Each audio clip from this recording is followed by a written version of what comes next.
There was a legend that spoke of a demon king who once asked a mage what drove mages to go to such lengths. The mage answered that there was something she wanted and needed to protect. With that mindset, her power flowed without limits. She would fight the demon king and protect everyone. The demon king was eventually destroyed after being struck by the mage's holy lightning, and their battle came to an end. Fajiti was a city located in the southern region of the Alzano Kingdom. This city was born and developed alongside the Alzano Imperial Magic Academy. That day, Rumia saw a man who had hurt his finger while trying to light a fire. She approached him and healed the wound using her magic. The Alzano Kingdom was known as the center of magical power because the Alzano Imperial Magic Academy had been standing for over 400 years. Thanks to Rumia's spell, the man's injury healed completely. He guessed that Rumia must have been a student at the academy and praised her for her skills. Rumia told him that, in reality, using magic outside the academy was forbidden, and she asked him to keep it a secret. The man thanked her just as Sistine came over. Rumia then said goodbye to the man before continuing on with Sistine. The academy was not only proud of its long history, but was also a center for advanced magical studies, praised as one of the most prestigious schools. Many well-known mages were alumni of the academy. As Rumia and Sistine walked to school, Sistine wondered why Rumia had not gone on ahead as she had asked. Rumia explained that she could not leave the daughter of the house she was staying in by herself. Sistine told her not to say things like that, even as a joke, because she already thought of Rumia as family. Rumia apologized. Rumia then mentioned that it was unusual for Sistine to forget something. Perhaps it was because of that matter. Their teacher, Mr. Huey, had suddenly retired, and today they would have a substitute teacher. Sistine hoped the substitute would be like Mr. Huey. As they were walking, a man suddenly came running toward them. Sistine quickly used her magic to throw him into the air, and he landed in a nearby fountain. Rumia quietly asked Sistine if she might have gone too far, and Sistine admitted that she had. They went over to the man, who was now soaking wet but thankfully unharmed. The man asked if they were all right and warned them to be careful since cutting across like that could be dangerous. Sistine was confused because it was the man who had been charging toward them, but Rumia pointed out that Sistine had attacked with magic without warning and suggested they apologize. Instead, the man became even more smug, insisting it was their fault. He then placed a hand on Rumia's shoulder, saying she looked familiar. Seeing his lack of manners, Sistine once again used her magic to send him flying into the air, annoyed that he had touched a girl so casually. Meanwhile, Harley expressed his doubts about the new substitute teacher to Rick, the head of the academy. Rick explained that the substitute had been personally recommended by Professor Celica. In Rumia and Sistine's class, all the students were waiting for the new teacher. More than half the class period had passed, yet the teacher still had not arrived. Rumia began to worry that something might have happened, while Wendy noted that it was rare for an academy teacher to be late. Before long, the substitute finally arrived. Sistine immediately called him out for being late. Both she and Rumia were stunned to see that it was the same man from that morning. He introduced himself as the substitute teacher and the one in charge of their class. His name was Glenn. He explained that he would be teaching them for the next month and started to share details about his skills and hobbies, but Sistine cut him off and told him to skip the self-introduction and get straight to the lesson. At that time, Rick mentioned that it shouldn't be a problem if the substitute teacher came recommended by the professor. He also pointed out that the teacher's magic capacity and skills were nothing special. If classified, he would only be a level 3 mage. Holly was surprised, wondering why a level 3 mage would be teaching at this academy when even the lowest-ranked instructors were at least level 4, with many being level 5 or 6. Hallie questioned whether this substitute could really teach the academy's gifted students, saying he might just have them study on their own while he relaxed and had tea. Later in class, Glenn wrote the words self-study on the blackboard and told the students to study on their own that day because he planned to take a nap. The students were baffled, and Sistine immediately grew irritated, throwing a book at him. Around that time, Rick explained to Hallie that the substitute didn't have an official teaching license. Still, for Rick, the professor's recommendation was what mattered most. Rick explained that the substitute was once a prodigy, accepted into the academy at age 11, leaving at 15, but his activities for the next 4 years were unknown. Hearing this, Hallie concluded that the substitute had been wasting his time and was an unreliable mage. Hallie even asked Rick, as the head of the academy, if he truly trusted that so-called old witch. Unexpectedly, Celica stepped in, telling Hallie to watch his words. Hallie was startled to see her there and asked how long she had been listening. Celica said she didn't care if Hallie spoke poorly about her, but she wouldn't forgive anyone who insulted the substitute in front of her. She commanded that Hallie take back his words. Seeing her stern stance, Hallie left the headmaster's office. Celica apologized to Rick, and Rick admitted Hallie's reaction wasn't surprising. After all, the academy had just hired a mage without teaching experience. Celica said she would take responsibility for whatever the Academy achieved under these circumstances. Rick was curious why she was going so far and asked what Glenn meant to her. Celica replied there was nothing special between them. She simply wanted Glenn to live his life to the fullest. When Glenn began teaching, he wrote on the board in such poor handwriting that it was impossible to read. The students commented that they had never seen anyone look so unmotivated before. Wendy was baffled at how unserious he was, especially after getting smacked by Sistine earlier. His teaching style was confusing, and his eyes looked completely lifeless. Lynn then asked Glenn a question about a rune alphabet spell he had just explained, saying she didn't understand how to translate it into everyday language. Glenn casually said he didn't know either and told her to figure it out herself. Annoyed, Sistine asked if that was really an appropriate teacher's response. Glenn simply replied that he didn't know, and when Sistine told him to find the answer and explain it in the next class, he argued it would be faster for her to look it up on her own. Rubia had to calm Sistine down, and Glenn asked whether anyone had ever taught them how to use a dictionary. The bell rang and Glenn ended the lesson, making Sistine even more frustrated. Yeeple even muttered that Glenn was an irresponsible teacher. After that, the girls in Sistine's class began changing clothes for their upcoming alchemy practice, with Glenn assigned as the supervisor. Sistine, still irritated, jokingly teased Rumia about her figure, making lighthearted comments about how it seemed different from her own. Rubia told her to knock it off, but Sistine kept going with her playful remarks. Suddenly, Glenn barged in, kicking the door open, and questioned why they even needed to change clothes for alchemy practice. When he saw the girls were mid-change, he quickly covered his eyes and awkwardly asked why people always panicked and made a big deal over these situations. His clumsy attempt at humor only annoyed the girls further, and Sistine promptly shoved him right back out of the room. During lunch break, Sistine was feeling annoyed because the planned alchemy practice ended up being cancelled, even though she had been eager to study seriously. Rudia came over carrying lunch, fully understanding how dedicated Sistine was to her studies, but suggesting she should eat first. At that moment, Sistine was still thinking about the promise she had made to her grandfather to uncover the mystery of the Melgalia Sky Castle, and how she needed to master a lot of magic in order to achieve it. Suddenly, Glenn showed up at their table to eat. Seeing how much food he had, Rubia asked if he liked eating that much. Glenn admitted that eating was one of his favorite things.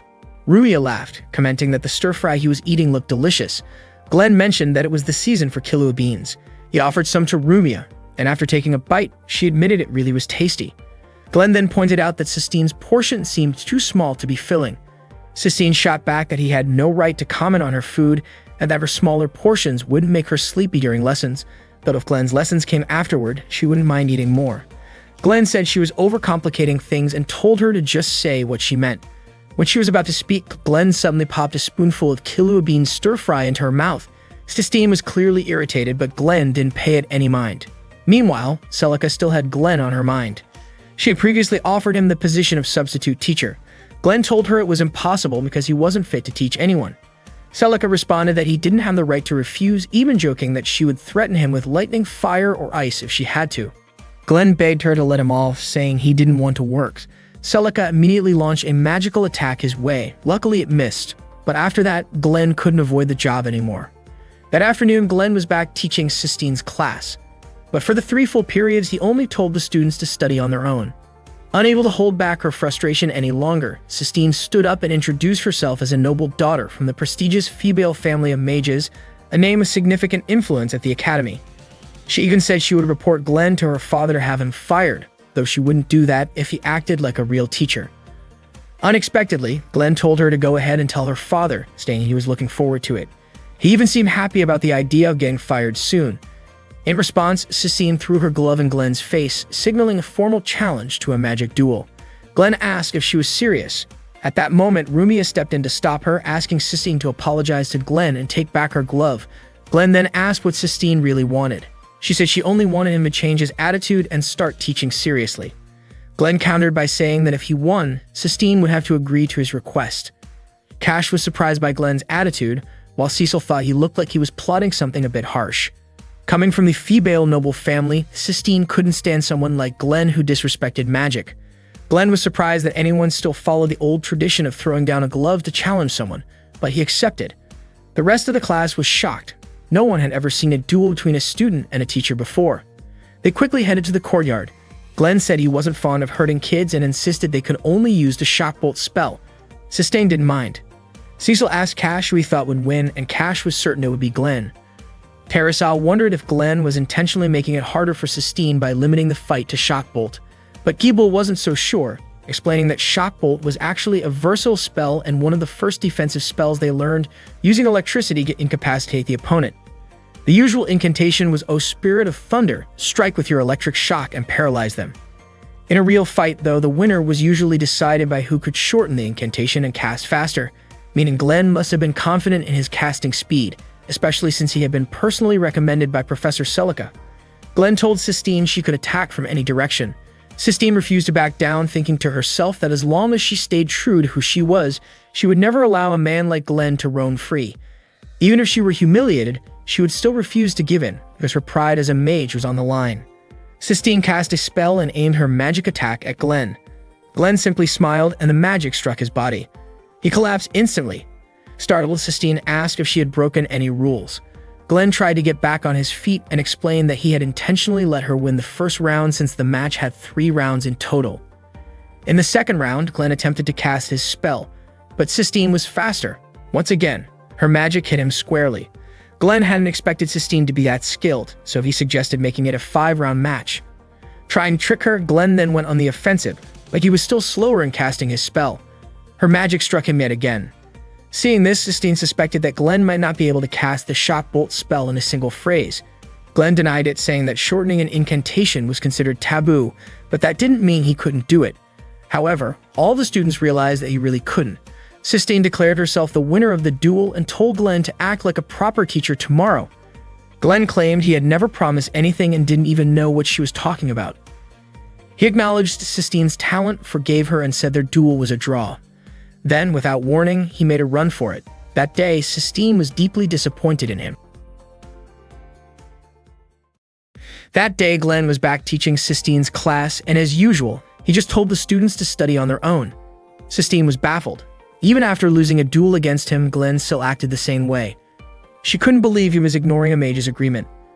Lynn came over to Glenn's desk to ask about something she didn't understand, but Sistine said it was pointless to ask him anything. She believed Glenn didn't even understand the greatness or depth of magic and offered to teach Lynn herself. Seeing this, Glenn asked if Sistine's magic was really that amazing. Sistine explained that magic was a study about the very foundation of the world and the answer to the timeless question of why they and the world existed. She said magic was a way for humans to find a path to a higher level of existence. Glenn then asked what the point was in studying the foundations of the world. Sistine replied that she had already explained it. It was to reach that higher level. Glenn asked what higher level meant. Was it becoming a god? And what real benefits did magic bring to humanity? He gave an example. Medical science could save people from illness, agriculture and architecture could benefit society in countless ways, but magic, in his view, had no real use. Sistine insisted magic wasn't that shallow. It was about searching for the meaning of the world and humanity itself. But Glenn was only baiting her. He suddenly claimed that magic was useful for killing people. The whole class froze in shock.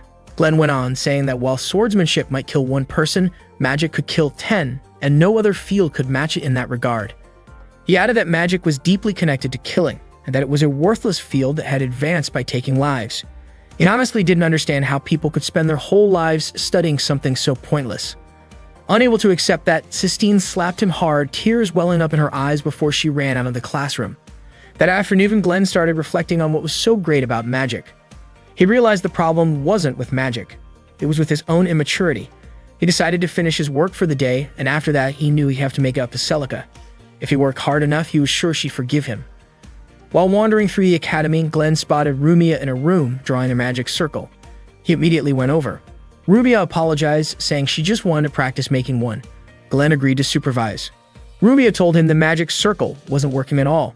Glenn explained she was missing Mercury. In his view, students often focused too much on invisible concepts while ignoring what was right in front of them, and that proved they tended to overestimate magic.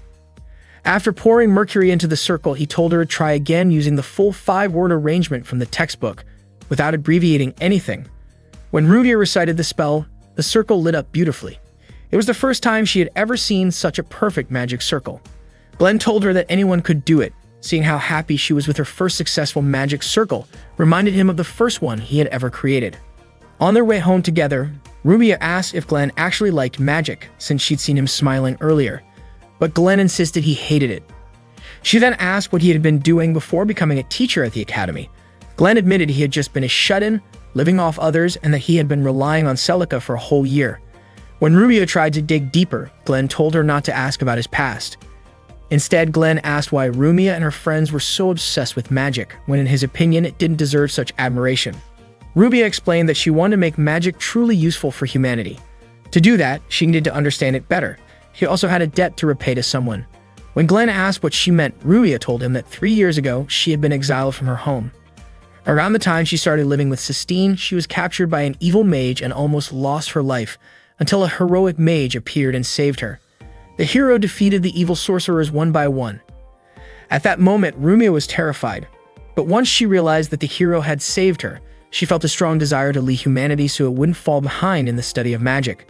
To do that, she knew she had to deepen her understanding of magic. She believed that was the only way she could truly thank the man who had rescued her. In her heart, she thought of him as the one who brought light when she had been crying alone in the dark. That night, Rumia reminded Glenn to apologize to Sistine. She told him it mattered because Sistine had a deep connection with her late grandfather through her magic, and that bond was important to her. It turned out that Sistine's grandfather had once told her the reason he became a mage was to reach the celestial castle of Melgalius. When she was a child, Sistine had told him that she would become an even greater mage than he was and uncover the secrets of that floating castle. The next day, Glenn apologized to Sistine in front of the whole class. He admitted he had gone too far, and after that, he began the day's lesson. But before starting, he bluntly told the students that they were all fools, which naturally shocked everyone. He explained that after observing how they studied, it was obvious to him that they didn't truly understand magic. The students weren't happy about being called out like that. Hebel, for instance, couldn't believe those words had come from a third-rate mage who supposedly couldn't even recite a single line of the Shockbolt spell. Glenn decided to prove a point. He started with the Shockbolt incantation and called them fools again for not realizing something so simple. He recited the standard 3-line spell and cast it.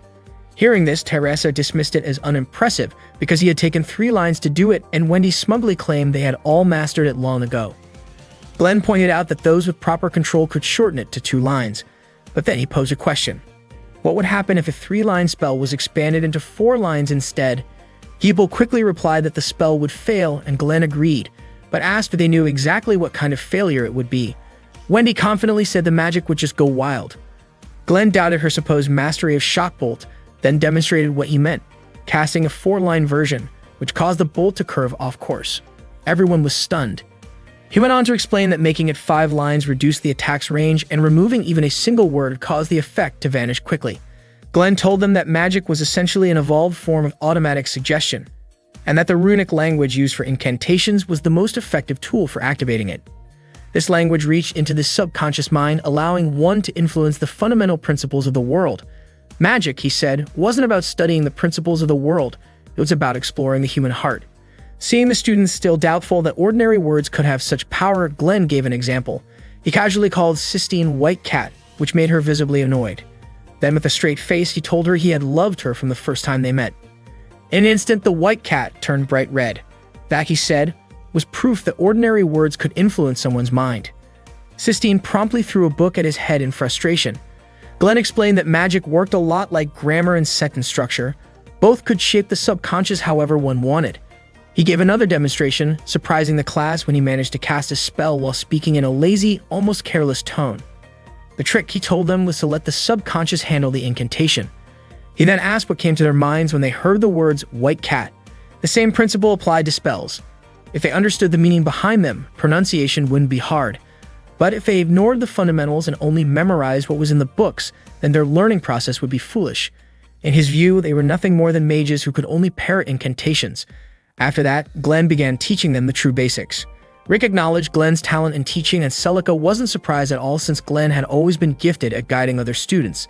Celica even mentioned that Glenn was the best student she had ever taught from the very beginning. Unfortunately, Hallie didn't share that sentiment and was even planning to have Glenn expelled from the academy. Meanwhile, Glenn explained to his students that most of them tended to see both common and unique magic as something impressive, when in fact it wasn't always that great, especially if they skipped over mastering common magic first. Without that foundation, using advanced magic would be pointless. That afternoon, Glenn sat on the school rooftop, lost in thought about Rumia and Sistine. Celica came over and asked if he was spending his youth daydreaming, since lately he seemed a bit more energetic. She teased him, saying that before this, he'd been like a fish dead for a month, but now he was like a fish dead for just a day. Glenn apologized for troubling her. Celica then told him she would be leaving the next day for a magic negotiation. Since Huey would also be away, the class Glenn was teaching would have an extra lesson. She reminded him not to do anything strange with the students while they were gone. Glenn replied that it would never happen, especially since he was used to seeing women like Celica and therefore wouldn't be interested in ordinary girls. Hearing that, Celica suddenly hugged him from behind. Glenn felt uncomfortable and quickly freed himself from her arms.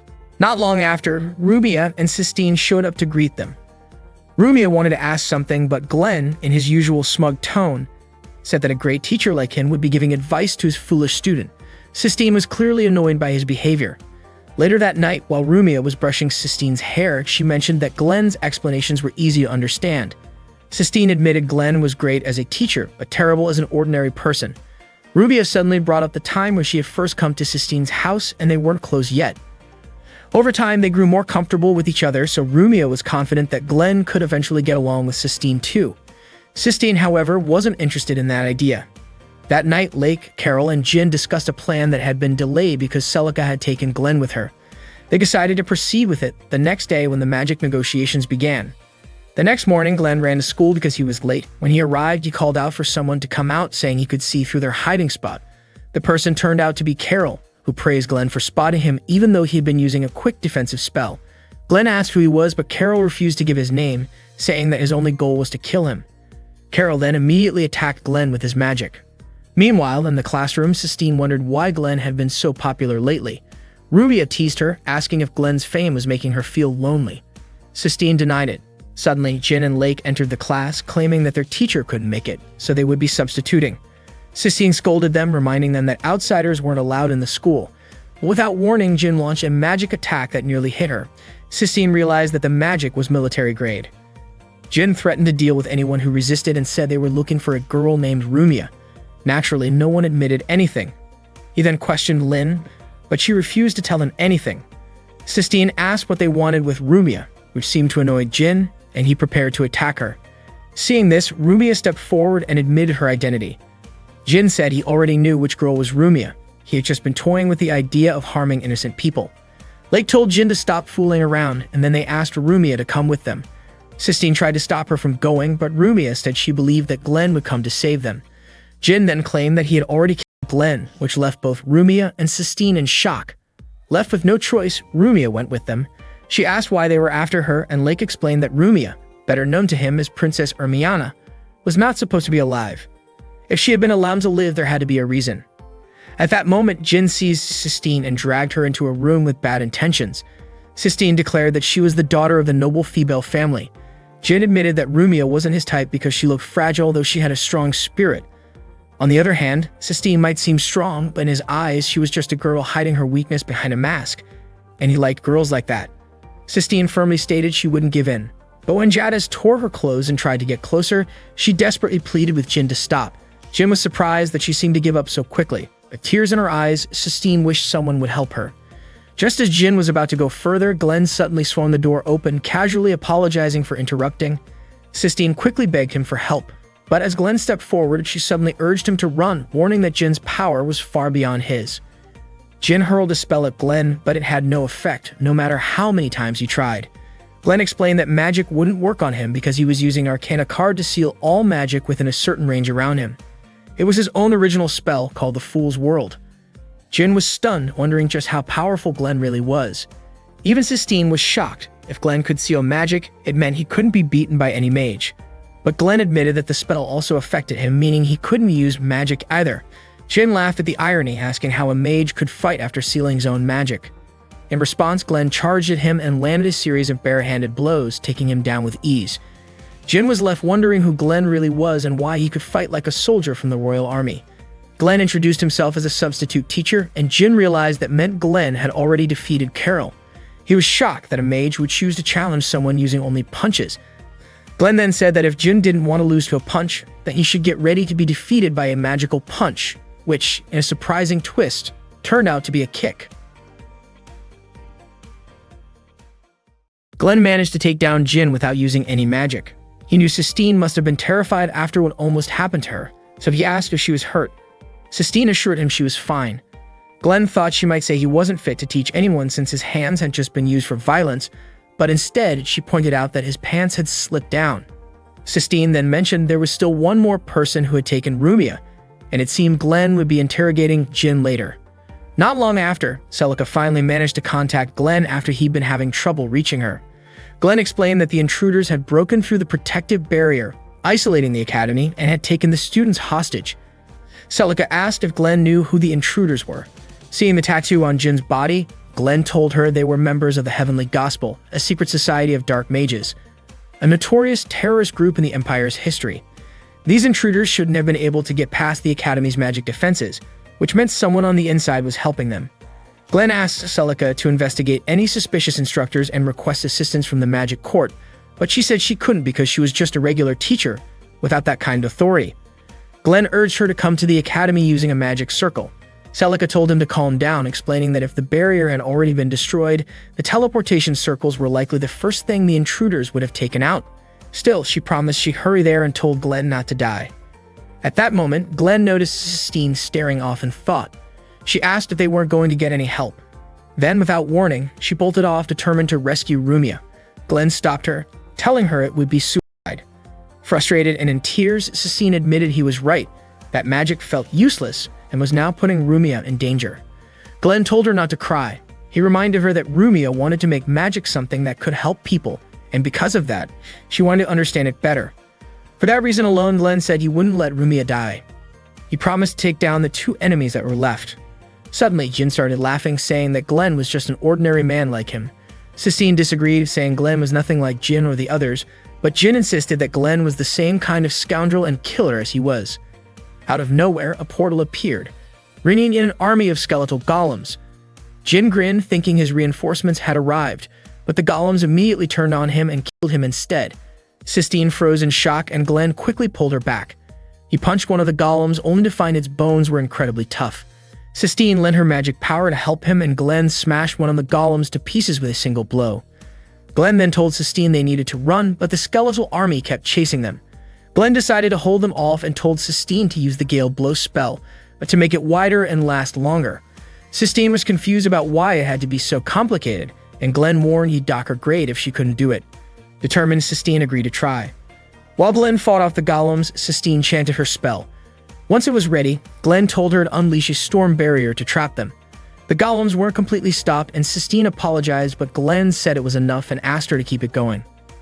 He then began chanting a high-level incantation, unleashing a modified black magic spell called Extinction Ray, an attack powerful enough to erase the skeletal army and take out part of the school building in the process.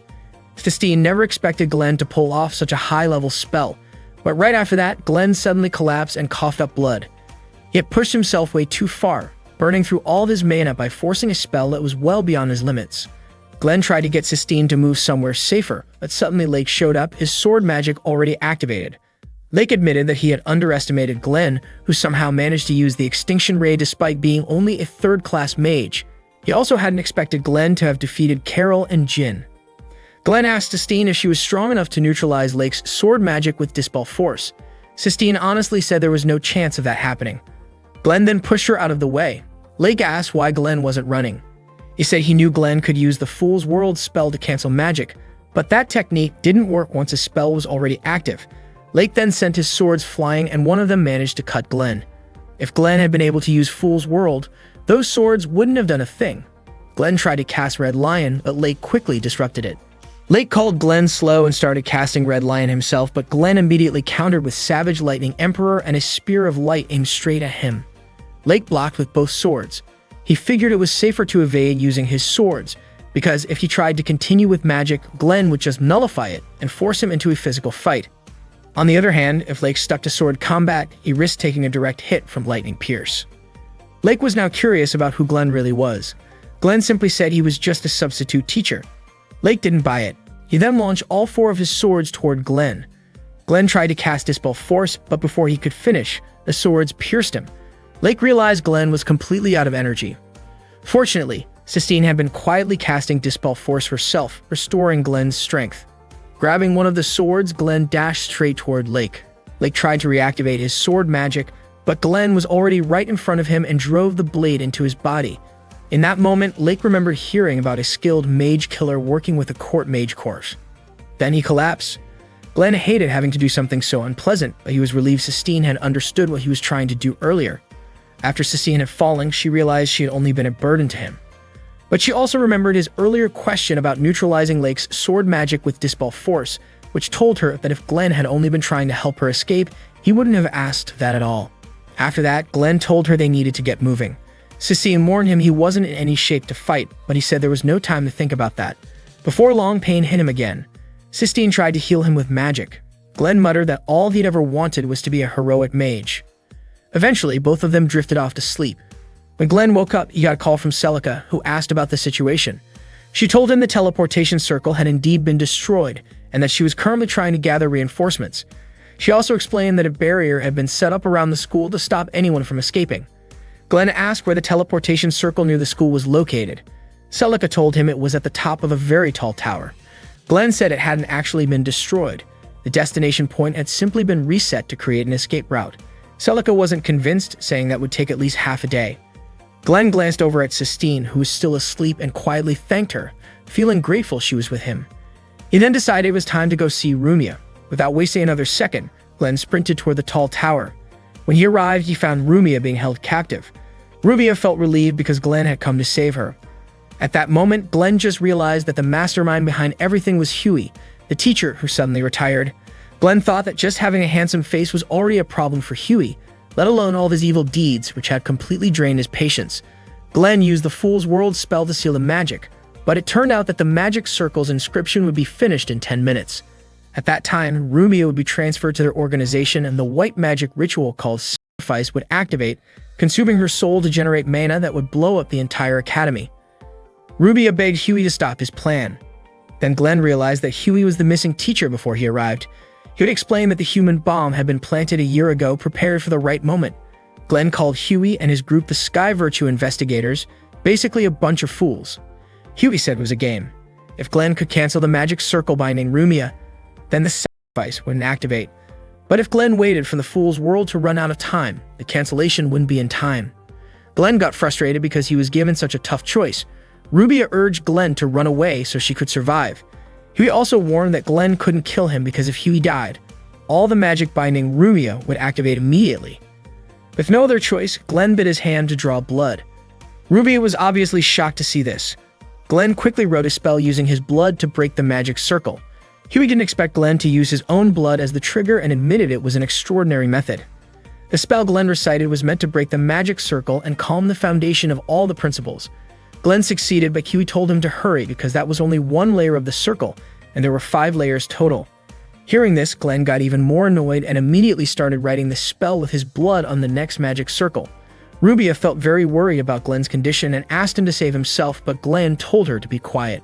Rumia warned that if Glenn kept using the magic like this, he might die. Glenn replied that if he died, Sistine would probably be happy. Rumia started crying and asked why Glenn was willing to go so far and even sacrifice himself. Glenn confessed that he always wanted to be a heroic mage, but the magic world was a dirty and bloody place. He realized he had wasted his life, but despite that, he refused to give up. He said if he ran away now, the life he spent trying to be a hero would be meaningless, and he didn't want that to happen. That was when Glenn felt extremely frustrated. Glenn got his spirit back because there was only one last layer of the magic circle left. Unfortunately, he was vomiting blood and had no strength left. Rumia screamed hysterically, seeing Glenn helpless. Glenn even tried crawling closer to the magic circle, but he couldn't reach it because he was out of mana. Glenn apologized to Rumia and immediately lost consciousness. Rumia shouted Glenn's name and pushed through her pain to pull her hand out of the magic circle. He was shocked by what Rumia did. Her hand finally reached Glenn, and she knew it was because Glenn wouldn't give up that her hand could reach him. She started restoring Glenn's strength. Slowly, the power she gave flowed into Glenn's body. Seeing this, Hugh became even more scared. Not long after, Glenn woke up. It turned out that Rumia had saved him. Glenn had heard before about someone with a special ability to increase the power of those she touched. Glenn got back up and quickly wrote his blood on the magic circle to break the last layer. The magic circle shattered and the blast spread out of the tower. Sistine saw the explosion from below. Huey admitted defeat and asked whether he would die for following the organization's orders or for betraying the academy. Glenn didn't care. He felt pity but said it was all Huey's fault for not choosing his own path, so he had to pay for his bad actions himself. Glenn then punched Huey in the face, knocking him down. Soon after, Sistine came up to the tower and approached Rumia. Rumia asked Sistine to be quiet because Glenn was sleeping on her lap. Sistine was very grateful to Glenn for saving her. The next day, Glenn found out that Rumia, who was said to have died from illness 3 years ago, was actually Ermiana's daughter. Celica explained that the punishment for those with special abilities was still very harsh, especially if an entire noble family was angered. At the school, only Celica and the principal knew the truth about this. Glenn didn't really care about that, but Celica asked why he still wanted to be a teacher despite everything. Not long after, Glenn heard Rumia's voice calling him from downstairs. It turned out Sistine wanted to ask about the lesson Glenn had just explained. Glenn admitted that he wanted to keep teaching because he was curious to see what his students would achieve, and because it suited his free time well. He quickly went to meet the two of them, and Rumia deliberately pushed Sistine towards Glenn. After that, Glenn went on to meet other students who had questions about the lesson. That day at the royal palace, Queen Alicia was feeling anxious and wanted to visit the Royal Alzana Magic Academy. At the same time, Zelos was walking down the palace hallway with Eleanor. He asked Eleanor why Queen Alicia was so eager to go there. Eleanor explained that Zelos surely knew the girl who caused all the commotion was Princess Erminia's daughter. Zelos then realized that Queen Alicia was worried about the princess's safety. They immediately went to see Queen Alicia. Zelos, as the Empire's highest commander of the Imperial Guards, approached her regarding the Royal Alzana Magic Academy. He assured the queen that he would protect her safety throughout the journey and the competition. Queen Alicia thanked him for his dedication. Zelos was about to say something else, but Queen Alicia already knew about the girl who was rumored to have died. Zelos mentioned that only a few people in the kingdom knew about that, and that he understood the visit was meant to reveal the true identity of that girl. Queen Alicia ended their conversation by saying she would always remember Zelos' advice, and Zelos then left. Queen Alicia was convinced that the princess hated her. Even though she was despised and unforgiven, she still wished for the princess to be happy and healthy. The Magic Academy was going to hold a magic competition that involved each school. That day, Rumia and Sistine asked their friends who would be contributing to the competition. Sistine asked who wanted to join the flying race or the transformation contest, but all their classmates remained silent. Sistine felt very discouraged, especially since the competition was only 1 week away. Rudy encouraged everyone to try their best, but they had already lost hope. Sistine added that if it wasn't the only reason, Teresa admitted she didn't really want to participate. Rubia insisted that it was still a great opportunity, especially since many of them did not join last year. According to Giebel, Rubia and Sistine should not be so enthusiastic that they ended up embarrassing themselves just because the queen was visiting. That's what happens when they act too kindly and try to involve everyone. Soon after, Glenn arrived in the classroom and offered to take charge of the competition. Confidently, Glenn even called himself an excellent teacher. He asked Sistine, whom he nicknamed White Cat, to give him the list of competitions. Sistine disliked being called that, but Glenn promised he would make sure they all won the contest.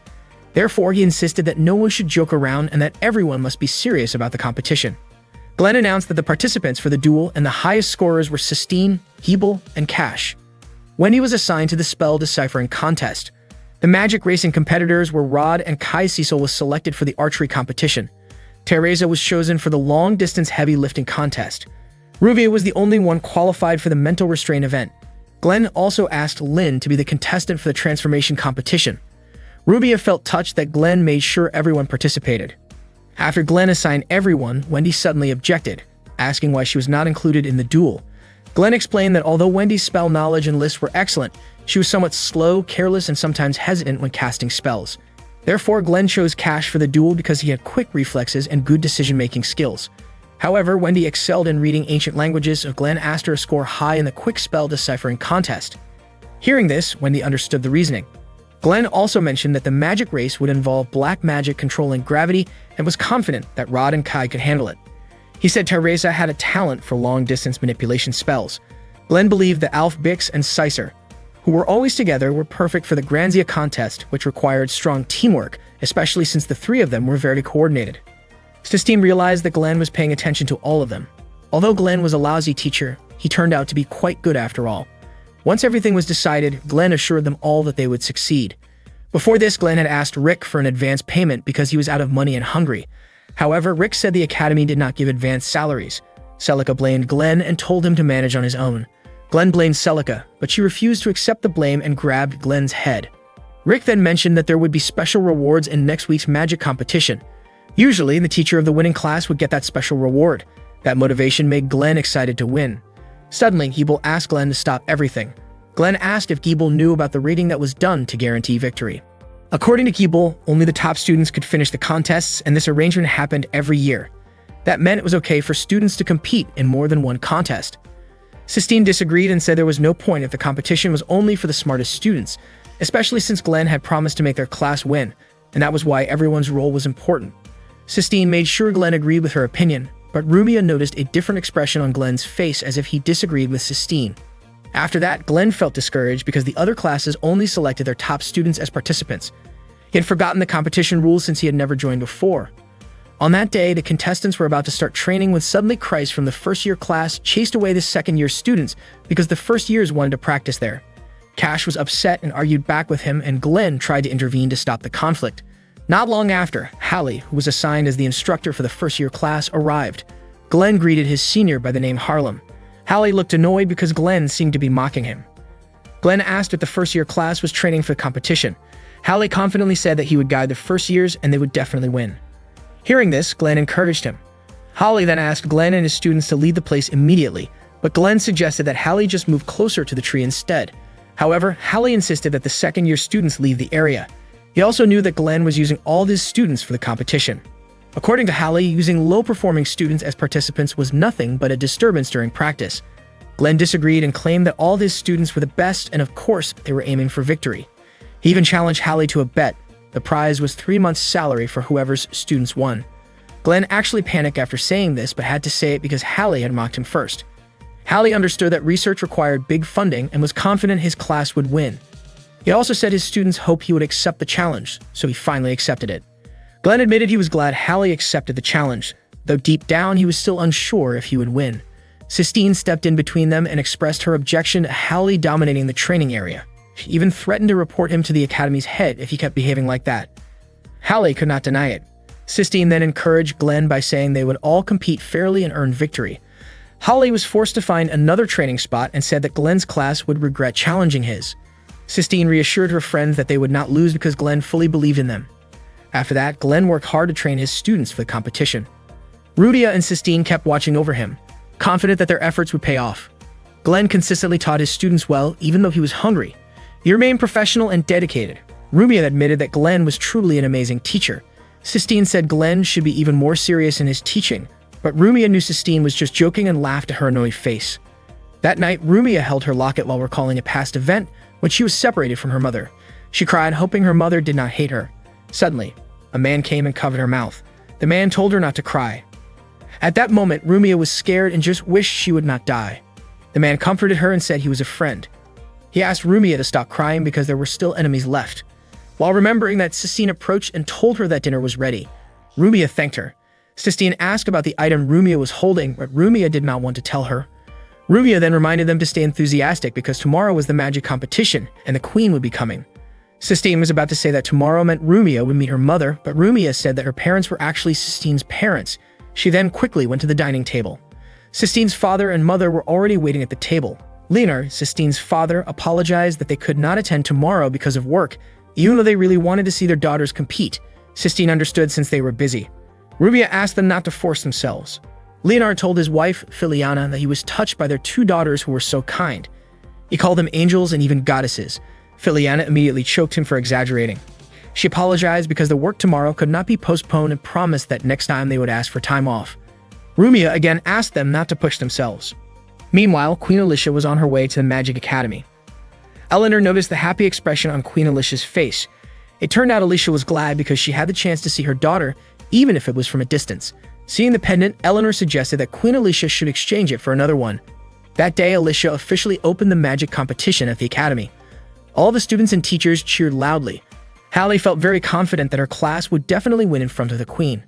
While everyone was clapping, Glenn was actually feeling hungry.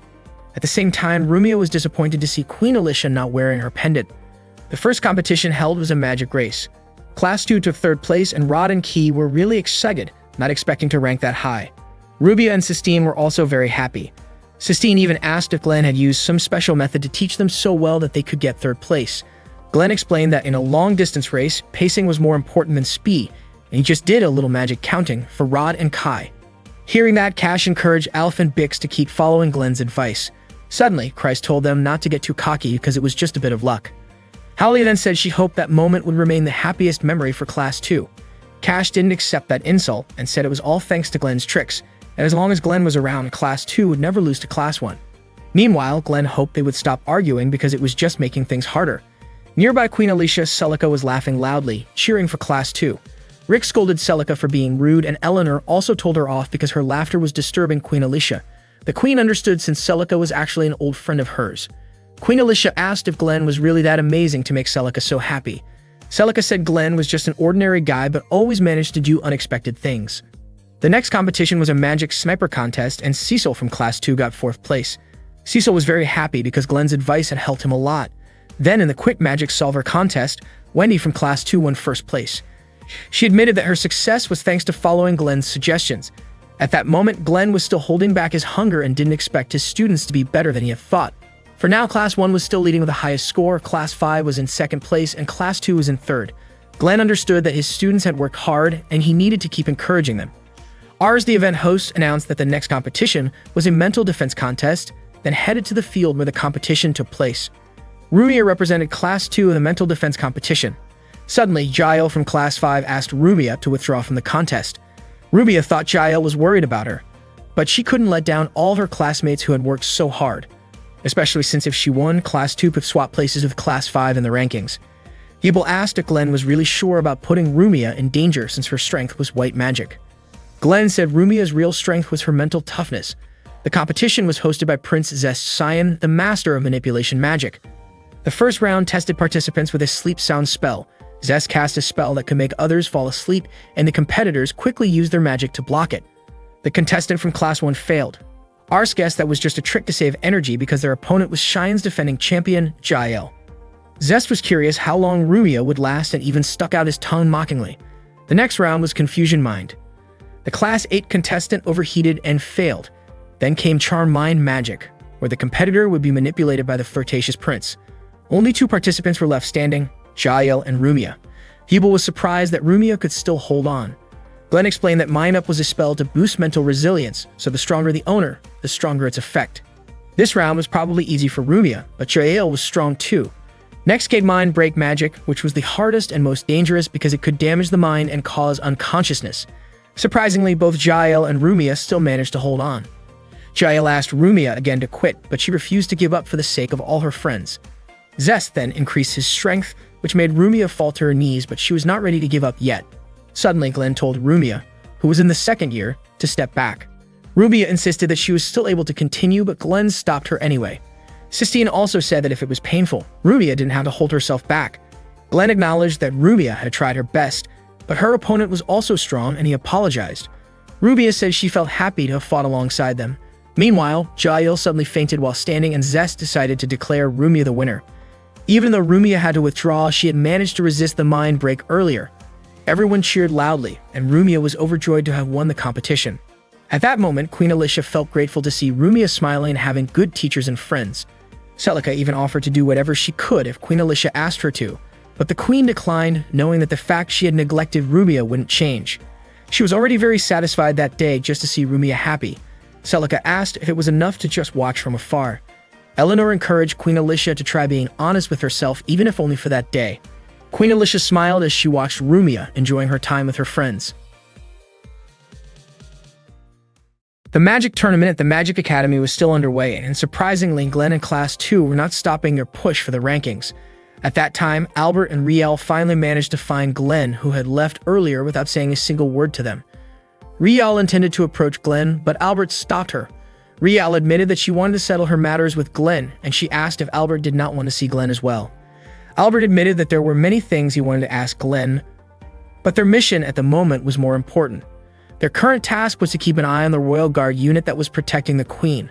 Apparently, Albert had received news about suspicious activity among the Royal Guards, and there was a possibility that they were plotting something against the Queen. That was exactly what their commander feared.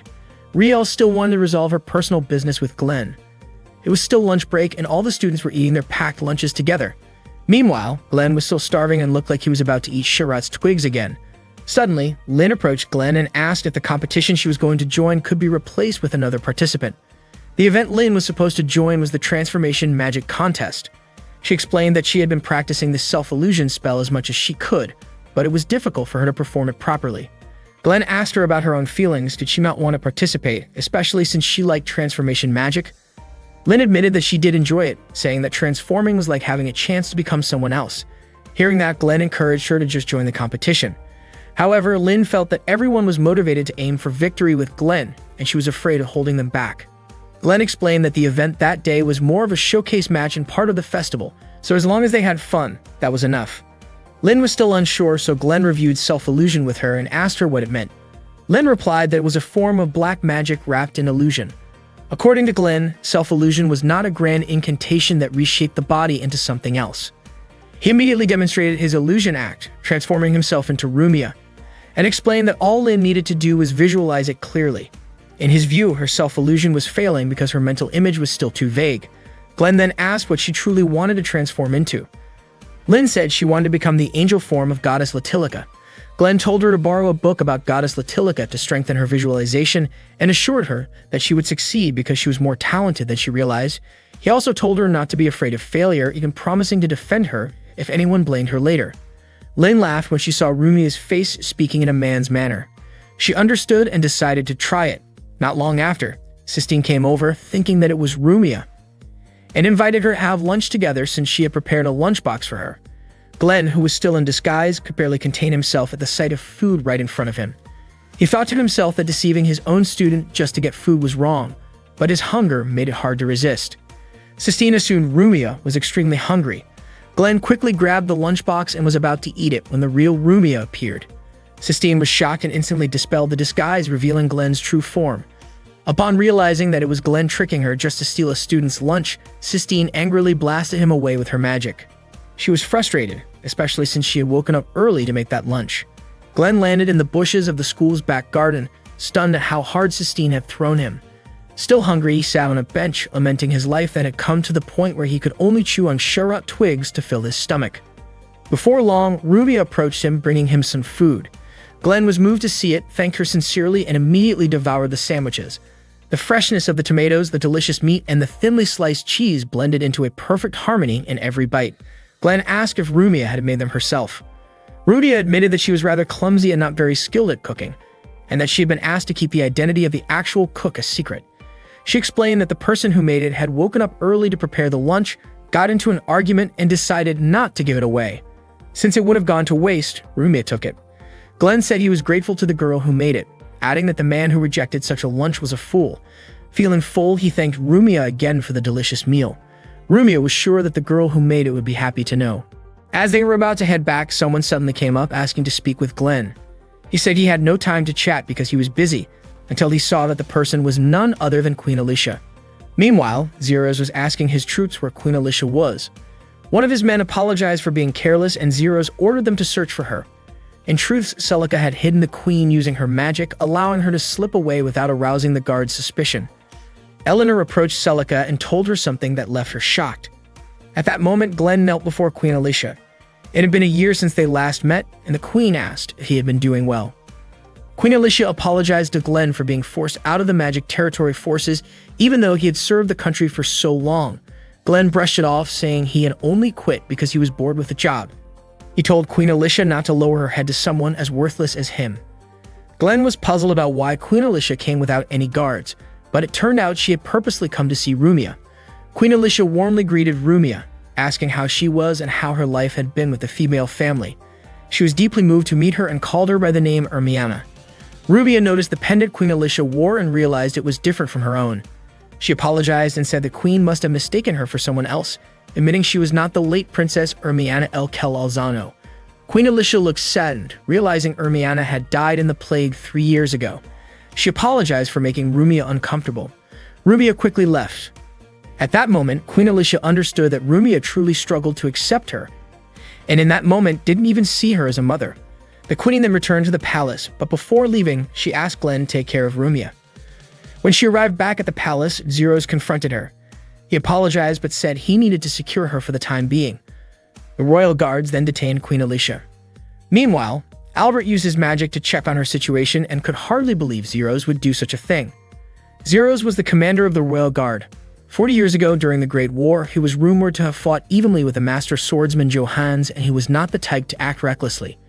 Hearing this, Riel was ready to go kill all their enemies, but Albert stopped her. He told her that the royal guards were the most loyal soldiers to Queen Alicia and he was sure they wouldn't harm her, believing they must have something else planned. Riel suggested attacking the enemy head-on. Meanwhile, the magic competition was still going on. Teresa from Class 2 had just completed the 50-kilogram lift, winning the weightlifting event. At that time, Glenn's thoughts wandered to a former princess who had been cast aside because of her special abilities. Suddenly, Sistine came up to him. Glenn was on guard, worried she might throw something at him again. But instead, Sistine asked about Rumia, who still hadn't come back. Glenn told her about Rumia and Queen Alicia meeting earlier that day. He said that anyone would probably want to be alone after going through something like that, but he planned to look for her. He asked Sistine to watch over their class while he searched. Glenn felt ready to spend the whole day looking for Rumia. He was already full after eating, thanks to the sandwich Rumia had given him. He even joked that it looked like the person who made it had meant to toss it in the trash. Sistine was shocked to hear that. She called it trash food that turned out useful, but Glenn firmly disagreed. Even though it looked plain, it was made with care and tasted amazing, so he told her not to call it trash. It was disrespectful to the person who made it. Sistine was actually a bit flustered by his words, but she quickly told him to just go already. Glenn eventually found Rumia sitting alone, staring at her pendant. Inside, there was nothing. She remembered there had once been a photo of someone precious in it, but it was gone now. Glenn asked if she still felt like the pendant held something valuable. Rumia knew Glenn was aware of the truth about her and Queen Alicia, so she asked what he thought she should do. She knew Queen Alicia had abandoned her because she was believed to be the embodiment of a demon. Ever since she was born with her special ability, she had been a threat to the royal family's status. For the sake of the country's future, she got to be exiled. Even so, Rumia still couldn't forgive Queen Alicia.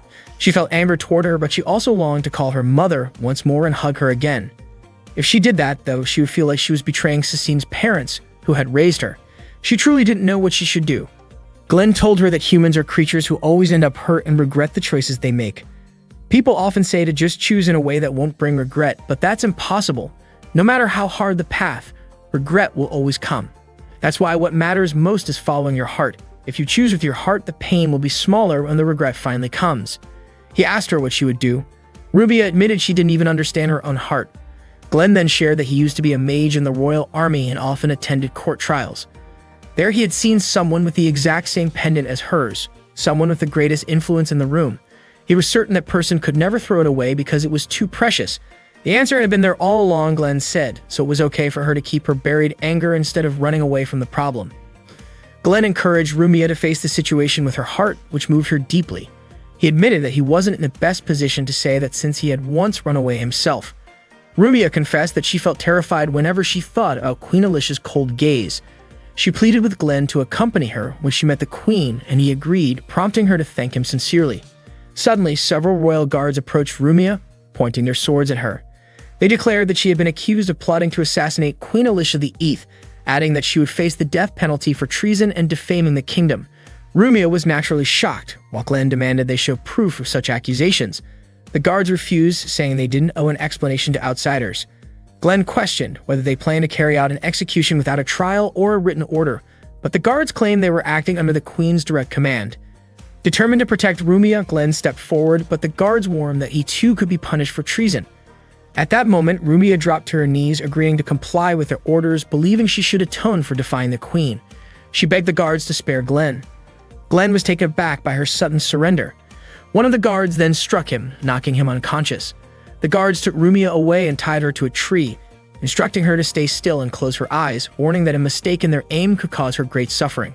Rumia obeyed. She understood that this was the day someone had been waiting for to remove her from the picture. It dawned on her that Queen Alicia's earlier meeting with her had been a final farewell. She thought about how she should have died 3 years ago, but had somehow lived on, creating so many beautiful memories. Tears streamed down her face as she recalled them. Just as a sword was about to strike, Glenn's voice called out, telling her to keep her eyes closed. He had returned using magic that blinded the guards with a burst of light. Acting swiftly, he incapacitated them all and untied Rumia. She asked what he had done, and he explained it was just a flashlight spell that only dazzled the eyes. She then asked why he had saved her, and he replied that if he had ignored her, Sistine would have been furious with him. Rumia urged him not to joke, pointing out that by doing this, he had gone against the kingdom. Glenn reassured her not to worry, saying that the Queen wouldn't have her eliminated without a trial, and that he was certain someone else was orchestrating this behind the scenes. Before long, more guards arrived to arrest them. Rumia panicked, but Glenn quickly cast a spell to help them escape. Carrying her in his arms, he sprinted across the school rooftops. Their problem now was figuring out how to bypass the guards and reach Queen Alicia. Glenn realized they might not need to meet her face to face. He contacted Celica and asked if she was with the queen. To his surprise, Celica said she couldn't do anything to help, neither act nor speak about the situation. Glenn pressed her for information about the queen's condition, but she couldn't tell him. He then asked why the guards had gone out of control and why the queen had ordered Rumia's punishment. Celica told him that only he could resolve this matter, urging him to understand the meaning behind her words and to remember what happened when he met the queen earlier. Glenn pieced together that Queen Alicia was likely surrounded by guards and her commander, Zelos. The realization left him troubled and unsure of what to do next. At that moment, Albert and Rial appeared. Without warning, Rial drew her sword and pointed it directly at Glenn. That day, Eleanor told Celica that the necklace Queen Alicia was wearing was actually a conditional curse necklace. Hearing this, Celica was shocked. It turned out the Royal Security Forces planned to sacrifice Queen Alicia's life for the so-called noble mission of the Celestial Goodwill Investigators. Zelos and Eleanor were secretly working together on that mission. Eleanor explained there was only one way to break the curse if they wanted to save Queen Alicia. Celica sincerely hoped Glenn would be able to do it. Meanwhile, Glenn was busy protecting Rumia from Rial's attacks. Rial demonstrated alchemy magic. She and Alf were part of the Royal Magical Court's special forces. Glenn unleashed his ice magic, but it seemed useless. Rial was preparing close-range alchemy attacks while Albert readied a long-range sniper shot. Glenn's position was locked down, making it impossible to dodge both attacks. But surprisingly, the bullet ended up hitting Rial instead, knocking her down. Moments later, Alf approached Glenn and greeted him, leaving Glenn stunned to see Albert there as well. After that, Glenn grabbed Rial's ear in frustration for nearly getting him killed. Rumia asked Glenn who they really were. He explained that Albert and Rial were old comrades from his time in the Royal Army, members of the Royal Magical Court's elite execution unit. Albert was known as Star No. 17, while Rial carried the title of War Chariot No. 7. Rial scolded Albert for casting military magic inside the city, though she had just done the same. Annoyed, Glenn pulled her ear again. Albert then told Glenn that the royal guards had been keeping a close watch on Queen Alicia, and it looked like they had taken it upon themselves to carry out a plan to remove the former princess. This shocked Rumia. Albert added that Celica was currently in the main hall, but seemed unable to make a move. Glenn was puzzled since Celica could normally take down 1 or 2 guards without trouble. He also didn't understand why the guards were suddenly targeting Rumia. Rial said there was no point in dwelling on the mystery, and that they should focus on finding a solution. Her suggestion was to attack head-on, Glenn from the front and Albert from the front as well. Glenn found the idea ridiculous and pulled her ear yet again, telling her to drop the habit of rushing in without thinking. Rumia commented that Glenn and Rial seemed pretty close, but Glenn denied it. Still, he was relieved they didn't have to fight against each other and asked for their help. Albert wanted to know what Glenn's plan was. Glenn said Celica had told him to find a way to meet Queen Alicia, and he was sure that was the key to solving everything. Albert questioned why he was so confident in Celica's words. Glenn explained that Celica, nicknamed The World, was a former executioner of Special Forces Unit No. 21 and one of the most famous and powerful mages across the 7 continents. She might be stingy and mean, but she never spoke nonsense. Glenn pleaded with Albert to trust her. At that time, the final events of the school competition were still underway. In the invention and unveiling contest, Class 1 was showing a strong lead. While Class 2's efforts to win crumbled, they had fallen to last place.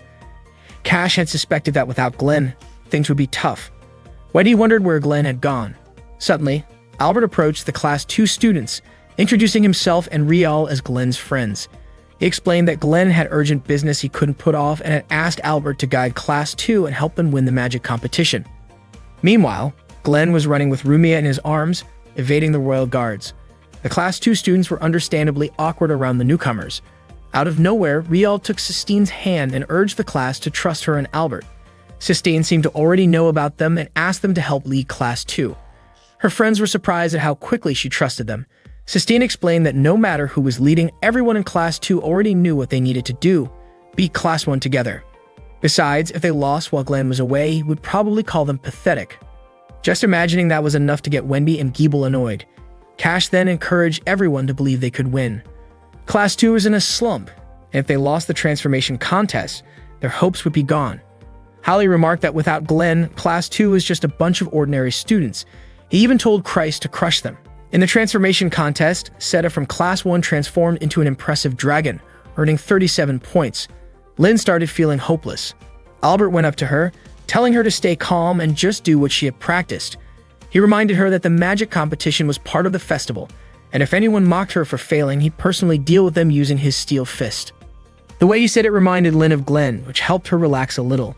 When it was her turn, she began chanting her spell and visualizing the form she wanted.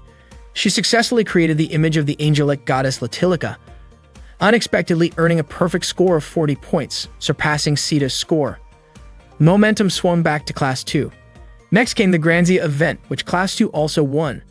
This tied the total score at 195 points each with Class 1. The last event was the Magic Duel, and the winner of that duel would decide the overall champion. Meanwhile, Glenn managed to escape from the royal guards and kept running across the academy rooftops while carrying Rumia in his arms. At that moment, Zeros asked his subordinates why Rumia had not been captured yet. The guards explained that a magic instructor had helped her escape. This made Zeros angry, and he ordered the royal guards to find Rumia immediately and end her life. During that time, the Magic Duel tournament was still underway. Yibel's elemental magic successfully trapped Kreis. Kreis regretted his loss, and the second round went to Giebel, allowing him to even the score after Cash had lost in the first round. In the final round, Sistine would face Heinkel. Both were among the Academy's top students. Giebel told Sistine not to let his earlier efforts go to waste, as he had already heated up the competition. Albert encouraged them to win, promising that if they succeeded, he would treat them to anything they wanted. A message coming directly from Glenn. Albert was placing his hopes on Sistine's skills. At that same moment, Glenn was still running from the pursuing royal guards. As the duel began, Heinkel's firewall spell caused Sistine to hesitate. Hallie cheered for Heinkel, urging him to defeat Sistine, while Sistine's friends shouted words of encouragement to her. Sistine remembered what Albert had said and realized that Riel's words sounded familiar as well. It seemed she knew something about them. Sistine then unleashed her Storm Wall spell, trapping Heinkel inside of Swirling Tempest. Heinkel attempted to cast his lightning magic, but Sistine acted first, using Gale Blow to send him flying. Hallie could hardly believe what had just happened. In the end, Class 2 emerged as the winners of the magic tournament. All the students in Class 2 cheered in celebration of their victory. Meanwhile, Glenn and Rumia found themselves surrounded by the royal guards. As the award ceremony was about to begin, Ars invited Class 2's representatives to receive their medals from Queen Alicia. Ars was shocked to see Albert and Rial approaching the Queen, and Celica was equally surprised that they were appearing before her. Albert explained that he and Rial were the instructor representatives of the winning class and would be receiving the medals directly from Queen Alicia. However, to everyone's astonishment, Albert and Rial suddenly transformed into Glenn and Rumia. Zeros could hardly believe it, since Glenn and Rumia were supposed to be under pursuit by the royal guards. It turned out that Glenn and Rumia had switched places with Albert and Rial by using self-illusion magic. Sistine realized that her suspicion had been correct. Rial was actually Rumia. Zeros quickly ordered the royal guards to capture Glenn and Rumia, but Celica immediately cast a separation barrier to protect them. Glenn informed Queen Alicia that Zeros and the royal guards had been acting under her name in an attempt to kill Rumia, but he had managed to save her. He asked the Queen to order an end to this unreasonable violence. Zeros refused, saying that once everything was over, he would take full responsibility, even at the cost of his own life. However, only the Queen would bear the burden of the nation, which had to be protected at all costs. He also said that Queen Alicia had already sacrificed so much to protect her own life, and he urged her to give the order for the sake of everyone. Queen Alicia then commanded that Rumia be punished, saying she could not allow her to remain alive. She went so far as to say that she wished Rumia had never existed, admitting she had never loved her and had always regretted giving birth to her. Hearing this, Glenn was shocked and wondered why Queen Alicia was lying. Rumia's strength seemed to leave her as she tried to confirm whether those were truly the Queen's feelings. Zeros readied his twin swords. Glenn, now panicking, asked Celica what was really happening, but she stayed silent. Glenn could not understand the situation. He had thought everything would be resolved once they met the Queen. He recalled this sadness in Queen Alicia's words when she spoke of losing Rumia, and it puzzled him. If the Queen had truly wanted Rumia dead, she could have simply given the order long ago. Glenn was convinced there had to be a reason why she could not speak the truth. He remembered Celica asking him to solve this matter. Suddenly, Glenn complimented the Queen's necklace and asked her to remove it, but she was unable to do so. At that moment, Glenn understood. He told Rumia that Queen Alicia did, in fact, love her. Glenn quickly ran toward Queen Alicia, but Zeros blocked his way with a sword, injuring his arm. Just as Zeros was about to stab him, Rumia shouted loudly and Queen Alicia threw her necklace. Seizing the moment, Glenn kicked Zeros hard. The necklace shattered, revealing it was a conditional curse. If the wearer removed it, they would die. If the time ran out, they would die. If they revealed how to remove it, they would die. And the only way to break it was to kill Rumia. Celica immediately wrapped Glenn's wound with a bandage and told him she trusted him completely. Zeros was confused as to why the curse hadn't worked, and Glenn revealed the Fool's Arcana card he had used to seal all magic within a certain range.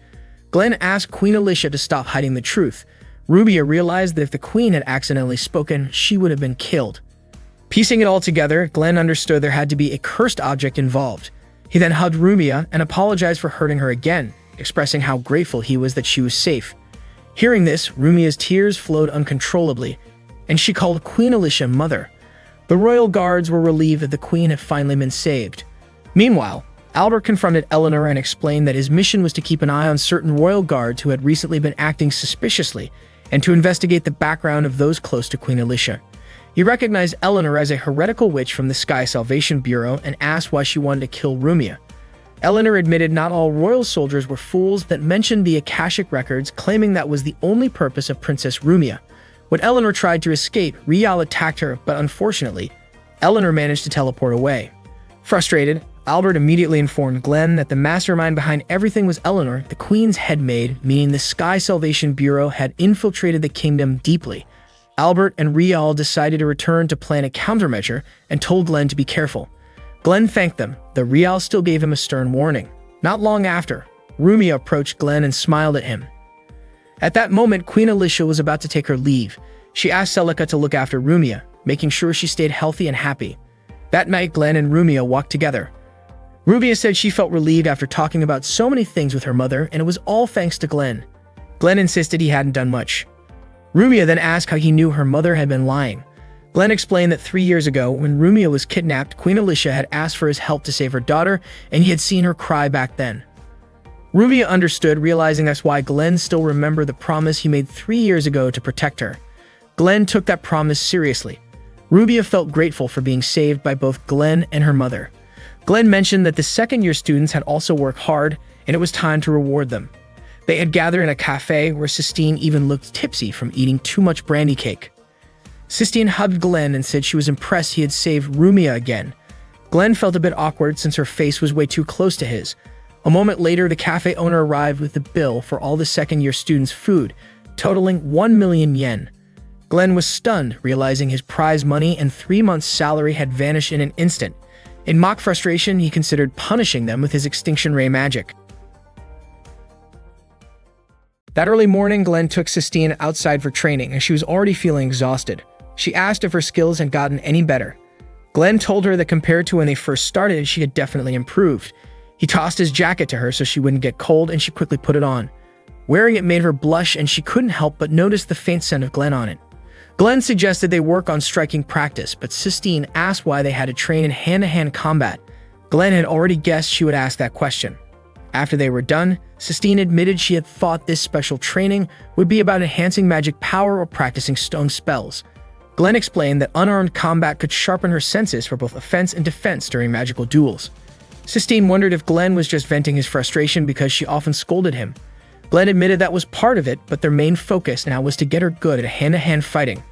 Once she mastered that, he promised to teach her military-grade magic. Glenn believed she would need that kind of magic if the time ever came for her to protect Rumia. He told her not to worry. If she was afraid of military magic, he wouldn't push her toward the dark side of magic, because he trusted she could use her power the right way.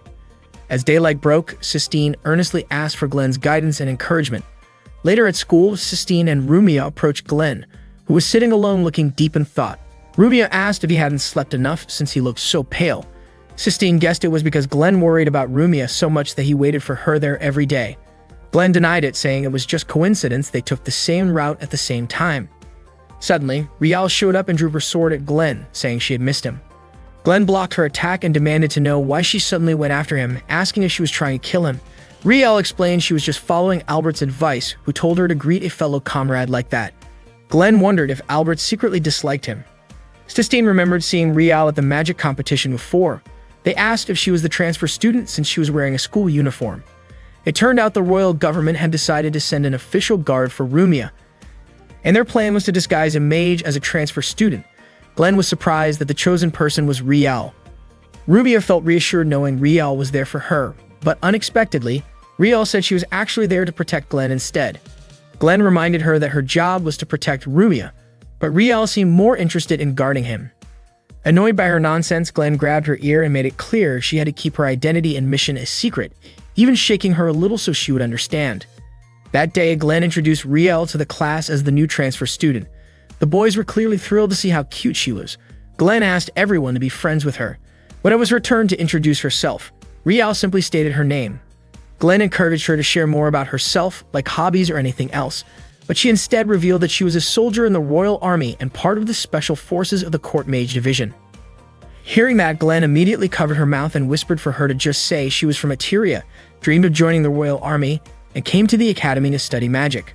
The boys whispered among themselves that she was a bit strange but still cute. Wendy then asked if Rial came without her family. Glenn quickly told them not to ask about her family, explaining that she was an orphan, which made Wendy apologize. Soon after, Cash asked what Glenn's relationship with Rial was since they seemed to know each other. Rial declared that Glenn meant everything to her and that she had decided to live only for him. The girls in class cheered at her boldness, while the boys felt rejected.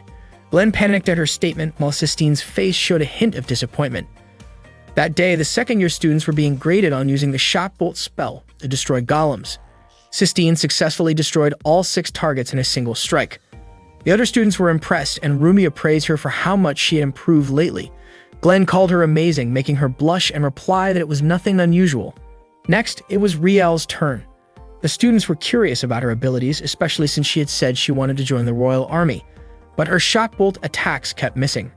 Glenn realized he had never actually seen her use Shock Bolt before and began to doubt whether she really was from the Royal Army. She had only one attempt left and asked if she could use something other than Shock Bolt. Glenn said he wouldn't stop her, though normally that was the only spell used from that distance. Rial then summoned her massive sword. Glenn tried to stop her, but she dashed forward and smashed all 6 targets instantly. The students were stunned and a little scared.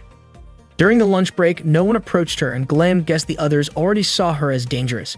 When he asked about her lunch, Rial said she didn't need any because she could go without food for 3 days. Rumia reminded her that it was important to eat and invited her to the cafeteria. Rial still wasn't used to crowded places, but she was drawn to the smell of food there. Rumia invited her to order something, and when she noticed Rial staring at a strawberry tart, she ordered plenty for her. Rial ate enthusiastically, enjoying every bite. Rumia mentioned that Sistine also likes strawberry tarts, so Rial offered her some, but Sistine told her to eat it all herself. Noticing cream all over Rial's face, Sistine gently wiped it off and Rial thanked her. Some of the other students came over. Wendy asked since when the 3 of them had gotten so close. Seeing Rial eating so eagerly, Cash admitted it was hard to believe she was the same person who had swung her sword earlier to destroy the golem. Rial kept eating quickly, so Wendy assured her no one was going to take her food. Sistine then reminded her to eat more calmly. From a distance, Glenn watched the scene, relieved that Rial was making friends. Later, Glenn met with Celica and asked what the military was thinking when they sent Rial to watch over Rumia. Celica described Rial as a unique girl. Glenn said she was learning how to get along with others and added that he hoped she would pick up something valuable during the upcoming school trip. Celica teased him, saying he was starting to sound more and more like a real teacher. When it was time for the trip, the boys didn't seem too excited at first. Glenn told them they were actually lucky and asked where the alchemy research lab was located. Cash explained it was on the famous beaches of Cineria Island. Glenn pointed out that Cineria Beach was always warm enough for swimming and mentioned that the girls in their class were all impressive. That thought instantly changed the boys' mood, making them eager for the trip. Sistine, seeing their reactions, remarked that their teacher was hopeless and the boys were just as silly. When they arrived, some of the girls stopped to look at a stall selling rare items. Glenn stepped in and told the shopkeeper not to offer strange trinkets to his students. The man then revealed a rare artifact from the Alzano royal family. Glenn quickly realized the seller was actually Albert in disguise. Albert took off his cover and warned Glenn to be careful with Rial, saying she could be dangerous. Glenn brushed it off as a joke. Albert reminded him that Glenn should already know this, but accused him of being his name as always. At that time, Rial was walking around with Sistine and Rumia, enjoying the view. Sistine marveled at the scenery of Cineria Island, but Glenn didn't seem to be doing well, needing help from Rumia and Rial to walk. Sistine suggested that if he got seasick, he should have chosen another destination, like the Canterley Military Magic Research Lab. Glenn, however, insisted that beautiful women in swimsuits were his top priority. He would choose such a location even if it were in a war zone. The boys cheered at the thought. Rumia asked if Glenn had picked the destination to keep them away from military magic, but Glenn admitted he simply wanted to see the girls in swimsuits. Later that afternoon, the girls wore their swimsuits and played on the beach. The boys were moved by this sight and thanked Glenn profusely. He gave them free time until the evening to enjoy themselves.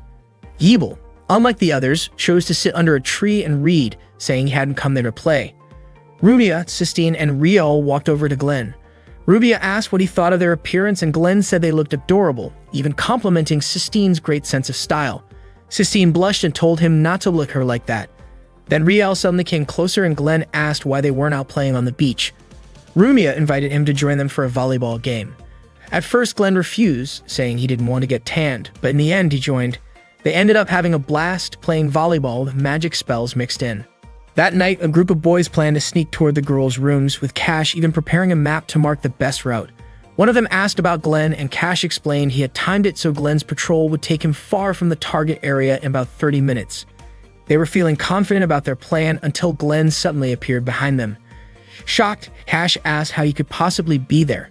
Glenn told them that if he were a student, he would probably be thinking the same thing they were, but rules were rules, and they needed to head back to their rooms. The boys activated magic, saying they weren't the type to give up easily. Glenn told them to cut it out, but instead they banded together to try and beat him. Sistine, Rumia, and Rial watched from a distance. Sistine and Rumia called all the boys foolish, while Rial admitted this was the first time she had ever seen Glenn looking so cheerful. Sistine replied that this was just how Glenn always was at school. Rial recalled how Glenn had always seemed gloomy in the past, which made her feel the need to stay close to him and protect him. Not long after, Wendy invited everyone to join a card game, including Rial. Even though Rial admitted she didn't really understand how to play, she still wanted to participate. Seeing this, Rumia commented that it seemed like Rial was starting to get used to socializing with others. Glenn managed to defeat the male students, surprised to find out that they were actually taking the game quite seriously. That night, Glenn stood gazing out over the vast ocean when Rumia, Sistine, and Rial came to join him, wanting to admire the night sky together. Sistine asked Rial if she found it boring, but Rial admitted that while she didn't fully understand it, she never got tired of that view. Rubia felt grateful to have met Rial, though she couldn't explain exactly why. She cherished their friendship and considered it something precious. At that moment, Rumia invited them to play in the water and have fun. Rial might not have fully understood the meaning of friendship, but she enjoyed the feeling. Watching the three of them laugh and play together made Glenn question why Albert had once warned him to be careful around Rial, since she seemed to be just an ordinary girl. Later that night, after everyone had gone to bed, Rial quietly left her room and headed toward the beach. Glenn happened to cross paths with her and asked why she was out so late. Rial said she wanted to see him. Glenn told her to go back to the inn, but she then asked why he had left. Hearing that, Glenn apologized for suddenly leaving the Royal Mage Corps. Rial admitted that without Glenn by her side, she didn't know who she was supposed to live for anymore. Glenn told her that wasn't true, pointing out that earlier that day he had seen her happy while spending time with Sistine, Rumia, and the others. But Rial still said she didn't quite understand those feelings. Glenn urged her to remain a student at the Magic Academy and to quit the Royal Mage Corps. Rial refused, insisting she wanted to live only for Glenn. He firmly told her to find her own happiness, saying that was what her older brother would have wanted for her. Frustrated, Rial said she didn't understand what Glenn meant and didn't see anything wrong with her desire. When Glenn tried to calm her down, she became upset and asked why it was wrong for her to fight to protect him, and why he didn't want to stay by her side. Rial resented the idea that Sistine and Rumia might have taken Glenn away from her, blaming and resenting them for it. Meanwhile, that same night, Eleanor met with someone to discuss their next plan to end Rumia's life.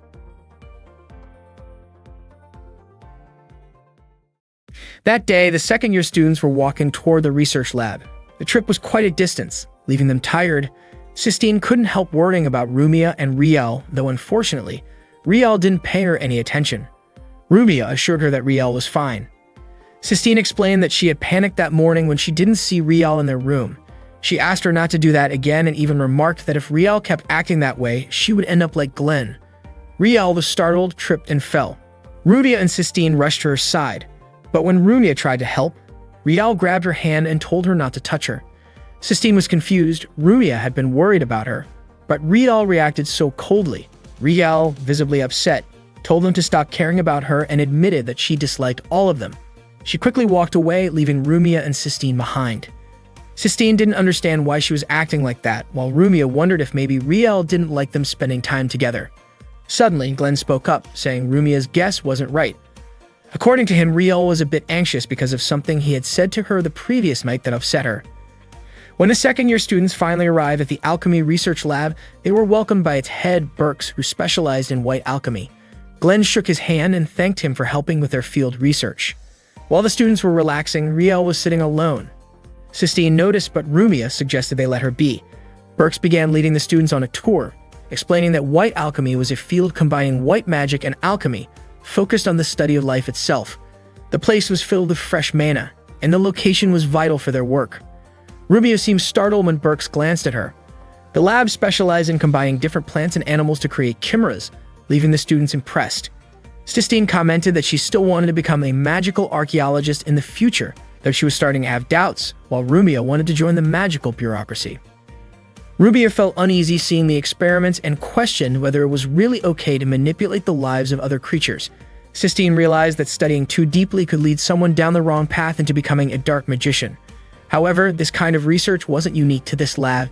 She had heard that the kingdom once ran a major project to revive or awaken the dead. Burks was surprised to hear such a statement from a student like Sistine. She quickly clarified that according to her studies, reviving or awakening the dead was theoretically impossible. Burks agreed, saying no magic had ever proven otherwise, and was about to explain further when Glenn interrupted. Glenn explained that the revival project tried to create a body through alchemy using a person's genetic code, memories converted into data, and an astral code to recreate or restart a soul, something called alter either. These three elements would then be combined to bring someone back. Sistine thanked Glenn for the explanation but asked why he cut in. Glenn apologized, saying he was simply curious about the topic. Burks added that, in other words, the process was essentially making a duplicate of a person. Rumia questioned whether that could really be considered reviving someone. Burks admitted the term wasn't quite right. It was more like duplicating someone who already existed. Glenn said the research center for that project had been abandoned long ago as too many lives had been lost just to bring one person back, which was unforgivable. Burks agreed, adding that they were humans, not gods, and should never decide who lived or died. Reviving the dead was research that should stay banned. However, there were rumors that a group of Heaven's Charity researchers had stolen the research and successfully completed it. Glenn hoped it was only a rumor. Curious, Sistine asked if there was anything else needed for such a project besides the three elements mentioned earlier. Burks replied that it might require pure magic, meaning a person with that rare gift would be necessary. Sistine pointed out that the chances of someone having pure magic were extremely low. Burks chuckled, saying that regardless, for the project to succeed, something extraordinary would be needed to make it possible. After finishing the tour, the students had lunch. Sistine invited Rumia to eat with her at a restaurant in town, but Rumia looked troubled, still glancing at Riel sitting by herself. Sistine went over to invite Riel to join them, but she refused and quickly walked away. Seeing this, Glenn told Riel to stop sulking. Riel became upset and ran off, going as far as she could. She kept blaming Rumia and Sistine for taking Glenn away from her. She ran until she reached the beach, where she broke down crying, wondering how everything had ended up this way. Meanwhile, Glenn informed Rumia and Sistine that even though Riel looked to be around their age, her heart was like that of a child and had been that way since she was little. Because of this, Glenn hoped they would remain patient with her, even though it might be difficult. However, Rumia did not mind at all and said she would never hate Riel for that. Sistine was also willing to go look for Riel, but Glenn smiled and refused, saying it would be better if Rumia and Sistine just waited for Riel to come back because Glenn himself, as her teacher, would be the one to search for her. At the same time, Riel's older brother approached her on the beach and asked if she was crying. He also wondered if she had forgotten him. Riel was shocked to see her brother, whose name was Rainer. Rainer said he missed her very much, and hearing that, Riel's eyes filled with tears. Albert was observing them with his keen eyesight. When Albert tried to step closer, he was suddenly stopped by a protective spell. Albert realized that Eleanor must have acted quickly, or perhaps he himself was careless. Then Eleanor appeared, surprising Albert. She began teasing Albert, but unfortunately, Albert had no interest in a lowly woman like Eleanor. He immediately attacked her with magic power. Eleanor dodged and called Albert a cold man. Albert knew that Eleanor still had evil plans for the princess, but he was determined to stop her because he wanted to eliminate Eleanor. Eleanor accused Albert of being impatient, and the two clashed, using their magical powers against each other. The fire from their battle burned the plants around them. Not long after, Eleanor cast a spell to summon the spirits of the night. Soon, spirits appeared and started attacking Albert. Albert quickly cast lightning magic, destroying the spirits one by one. Albert was a sharpshooter but was unbeatable in close-range magic fights. Eleanor finally admitted that Albert was much stronger and more powerful than she expected, and she couldn't hold out any longer. Albert explained that her strong healing ability was neither a conditional healing spell nor the result of a recovery-boosting drug. To him, it was something disgusting.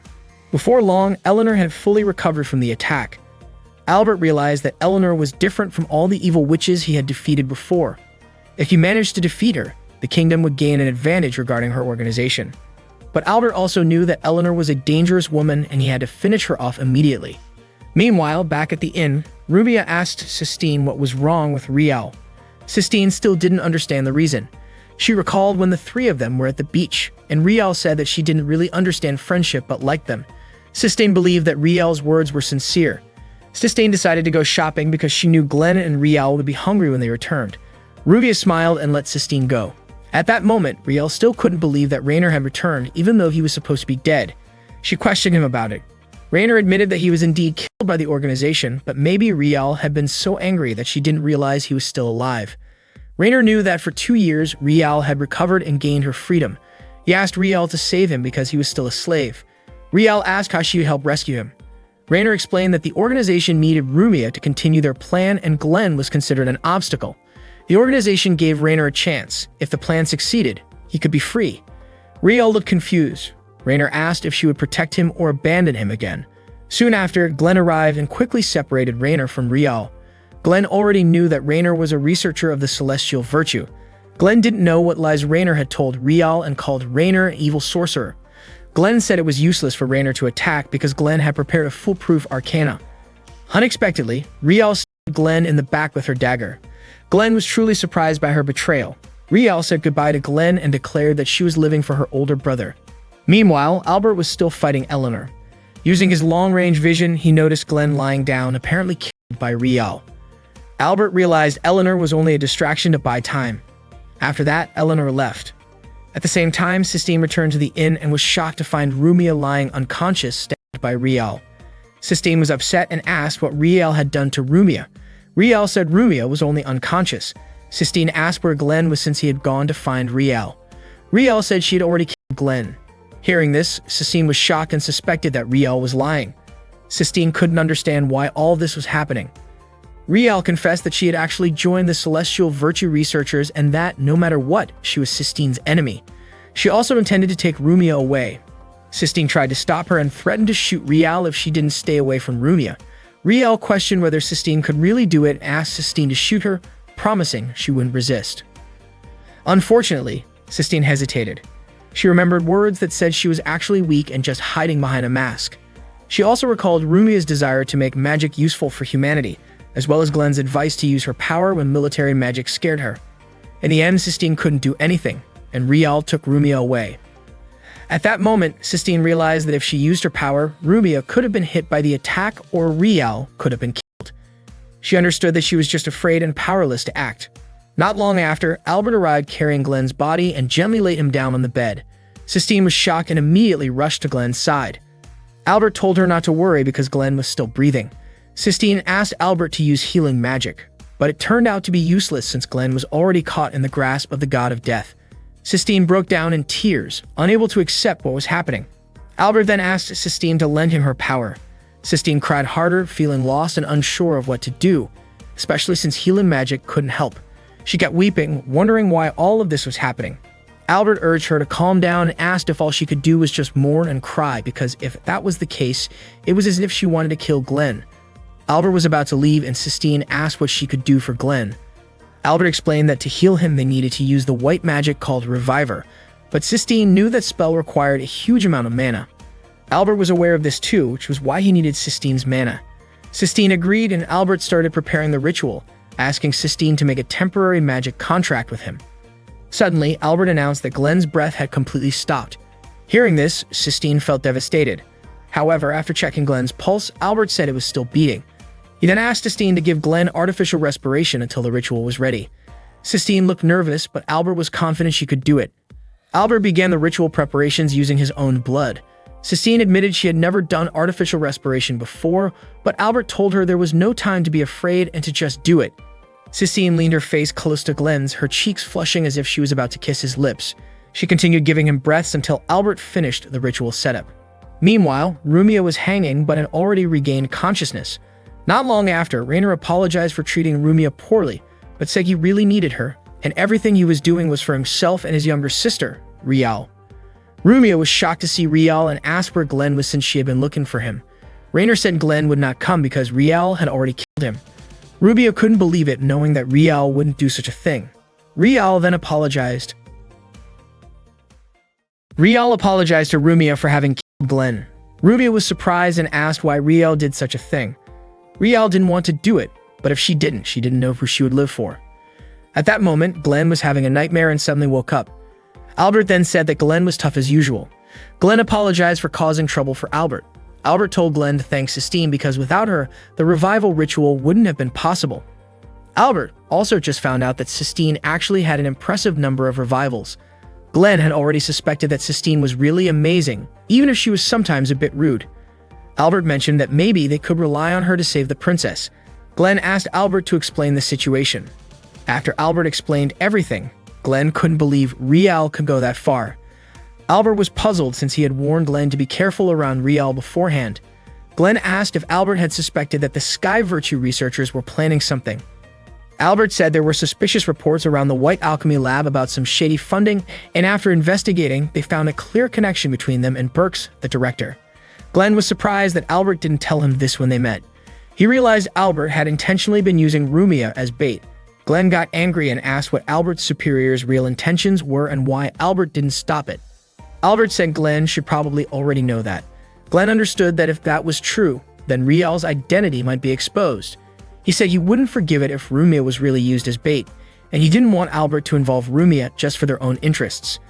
Albert acknowledged that his orders were cruel, and he admitted that by staying silent and following along, he was also cruel. But from that moment on, he wouldn't stop, and if Rial tried to get in his way, he would remove her. Glenn disagreed because their plan was to fix Rial first and then bring her back, and it was his responsibility since he had chosen her. Albert doubted that Rial would listen to Glenn, especially since her older brother had just appeared. Glenn was confident that he could do it, and even if he had to fight, he would make Rumia listen. Albert was shocked to hear that from Glenn, especially since Glenn had run away from his comrades without a word before, and Albert believed Rial's betrayal was because of that. Albert doubted whether he deserved to save Rial. Glenn got upset and said that he was a teacher and Rial was also his student. Albert had suspected that Glenn never really changed, and that's why he placed his hopes on him. Albert hit Glenn as a sign that he forgave him for disappearing without a word. Albert handed Glenn a pistol and said he would focus on saving Rumia, and if necessary, he would shoot Rial. Glenn gently stroked Sistine's head and thanked her for saving him once again. Albert and Glenn quickly left, but Cash and Cecil saw them from the balcony. Sistine woke up and cried, feeling guilty for failing to save Rumia. At that time, Rumia was tied up and was going to be used as a component for research to bring the dead back to life. Burks was pleased because with Rumia, he was confident the Resurrection Project would be completed that day. Burks praised Rainer for not only gathering 3 components but also defeating the enemy and acquiring the girl who could boost their power. Rumia was important for the Resurrection Project because the researchers didn't have pure magic. Burks asked Rumia to consider herself part of the research project. He told her that she might think the Sky Virtue researchers were evil, but the royal family was far worse and corrupt, and a kingdom ruled by such a family deserved to be overthrown. Eleanor interrupted Burks and told him to say more. Rumia asked what they really knew. At that moment, Rumia felt tormented as Burks activated his research device. Rial looked guilty and Rainer approached her, asking if she was okay. Eleanor suddenly realized something. Meanwhile, Glenn and Albert managed to find the place where Rumia was probably being held captive. Albert discovered the location by tracking a magic signal. Not the one on Rumia's body, since that spell had been erased. Albert had secretly placed another spell on Eleanor's body. Rumia placed great hope on Glenn to save her. Burks watched Glenn and Albert as they walked toward the place and didn't want them to interfere. He sent his created creature to stop them. Glenn and Albert kept walking through the corridor, wondering why there was no guard. Suddenly, they were surprised by the arrival of a fire lion. Albert quickly destroyed it with his magic. The fire lion disappeared. Burks was shocked by this. Eleanor smiled and said they were not so easily defeated by something like a fire lion. Meanwhile, Sistine, who had woken up, prepared to leave. She wondered why she felt useless despite training specially with Glenn. Suddenly, Wendy and Lynn entered Sistine's inn. They had suspected something was wrong and asked about Rumia's whereabouts. Glenn and Albert were still walking down the corridor. Albert explained that the fire line had once been studied by the military but was too dangerous and should have been discarded. Glenn mentioned that Burks was actually more cunning than they had thought. As Glenn suspected, there was definitely another creature intercepting them. The beast looked like a giant turtle. Burks laughed with satisfaction when he saw Glenn and Albert looking miserable in front of the beast. Meanwhile, Rumia felt sad and worried about Glenn. Burks proudly showed off his power in front of Eleanor, but Eleanor wasn't convinced because she knew that both Glenn and Albert could definitely defeat him. Together, Glenn and Albert combined their magic to destroy the beast. Sure enough, they easily eliminated the wild creature. Seeing this, Burks could hardly believe it. Eleanor laughed and said that Glenn really was impressive. Burks grew curious about who Glenn really was since all he knew was that Glenn was just an ordinary magic instructor. Burks wanted to stop them, but from then on, Eleanor handed everything over to Rial because she didn't want to die there. Meanwhile, Sistine explained everything that was happening to her friends, assuring them that Glenn would surely do something. Cash was worried that Rumia and Rial might not come back. Kai suggested they go look for them, but Teresa said it would be too dangerous, especially since they would be searching without a clear plan. Wendy admitted that Glenn could be reckless sometimes, but when there was a problem, he was reliable. Cash even asked if they could still trust Glenn for something like that. Back to Glenn and Albert. They kept moving forward, and after passing a crossroads, they faced Burks again. Burks transformed into a terrifying creature. Albert told Glenn to run while he took care of Burks, and Glenn obeyed. Albert attacked Burks with his lightning spear and managed to hit his eye. At that moment, the students were about to decide to leave, but suddenly Giebel suggested they just let it be since Glenn had left without any message. Cash asked Giebel if he wasn't worried at all. Sistine understood that Giebel wanted them to trust Glenn. Like the others, Sistine also felt worried and scared, but she asked what they would do if they went out looking for Glenn. Cash said they had to help him. Sistine disagreed because they might just become a burden to Glenn. That's why she asked everyone to trust Glenn and wait for him. Sistine even begged them all to believe in Glenn. Cecil said that Glenn must be fine since he was a great person who once defeated terrorists all by himself. Sistine couldn't hold back her tears anymore. At that time, the research was almost finished, with Rial and Raynor waiting for the process. Raynor encouraged Rial to defeat Glenn and Albert for his own sake. Not long after, Glenn arrived and Rumia felt a bit relieved. Glenn apologized to Rumia for being late. Rumia was grateful that Glenn was safe. Glenn then asked Rial to say something after he had been harsh toward Rumia. Glenn scolded Raynor for making his student pose in such a provocative way. Raynor said it was Burke's doing. Glenn tried to attack Raynor, but Rial stopped him from getting close to her older brother. Raynor asked Rial not to let Glenn stop him. Rumia immediately activated her magic.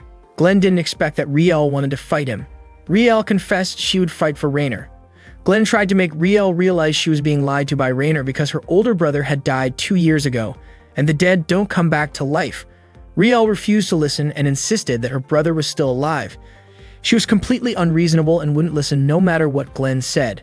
Glenn asked Rial to step forward, and she started attacking him. Glenn realized that his mistake wasn't just hiding the truth, but also not running away with her. He really hoped Rial would listen to him.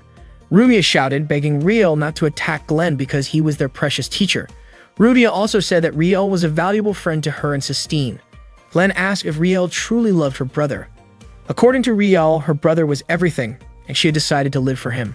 Rial kept thrusting her sword forward.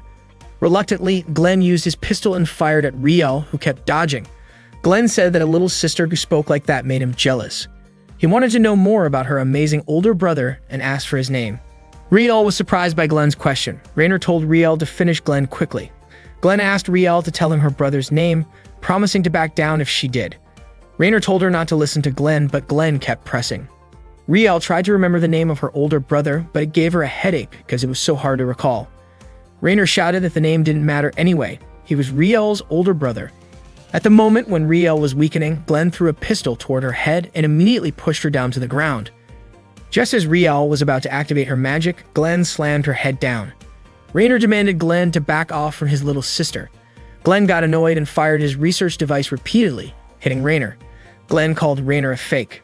Then Rial remembered something about a resurrection project, that it was her own project. She recalled that her older brother's name was Cheyenne. 2 years ago, Cheyenne, Raynor, and Alicia were involved in this resurrection project. Cheyenne asked Rainer to stop it because, according to him, creating that girl had cost many innocent lives. Cheyenne wanted Rainer to leave the organization and planned to join the Royal Magic Court, but Rainer killed Cyan on the spot. Not only that, Rainer also killed Alicia since he already had the 3 essential elements he needed. At that moment, Rial realized she was the product of their experiment. 2 years ago, Cheyenne betrayed the organization by reporting it to the Royal Magic Court, who then raided the research lab. Glenn knew this story, and at that time, Cheyenne had contacted him.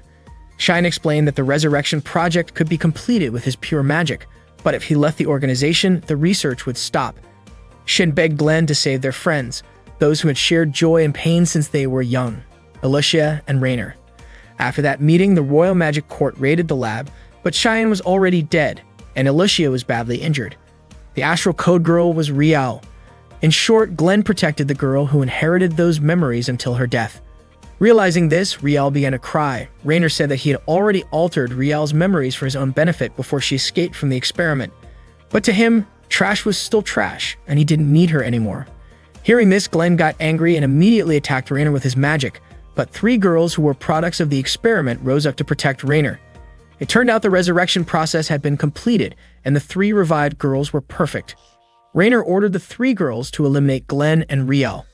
They had the same power as Rial and quickly attacked Glenn. One of them tried to stab Rial with the sword, but luckily Glenn protected her just in time. Rial asked why he was protecting her when she had nothing. Glenn asked why he should protect a girl who had nothing. He continued to fight the 3 artificial girls. At that moment, Rial said she was just a puppet. Glenn responded that puppets don't have a face like hers, and even Sistine, Rumia, and the other students didn't think that way. Rial admitted she had done wrong to Glenn, Sistine, and the others. Glenn suggested she just apologize to them. Suddenly, Glenn's thigh was cut by a sword, and Rumia got really worried. Glenn told Rial to keep living for something valuable and not to burden her mind with such thoughts. Rial realized there was something precious to her. Then Rial took her sword and got ready to finish off the 3 girls. She succeeded, and Rainer didn't expect it. As Glenn approached Rainer, he tried to activate his magic, but Glenn was already activating his foolish arcane skill. Glenn pointed a pistol at Rainer's head and told Rumia to cover her eyes. Rainer begged Glenn not to kill him. Glenn lowered his pistol and punched Rainer hard in the face. Meanwhile, Albert managed to destroy Burks using his magic power. After everything was over, Glenn took Rumia and Rial back to the inn, where their friends were already waiting. Sistine immediately hugged Rumia. Rial apologized and Sistine hugged her back while crying. After that, the students had fun playing volleyball together while Glenn and Albert just watched. Albert remarked that it was actually a very precious sight. At first, it sounded like he was talking about swimsuits, but it turned out the precious sight he meant was what Glenn wanted to protect. The second-year students were having fun playing beach volleyball while Glenn and Albert were just watching from a distance. Albert told Glenn that what he was looking at was something precious.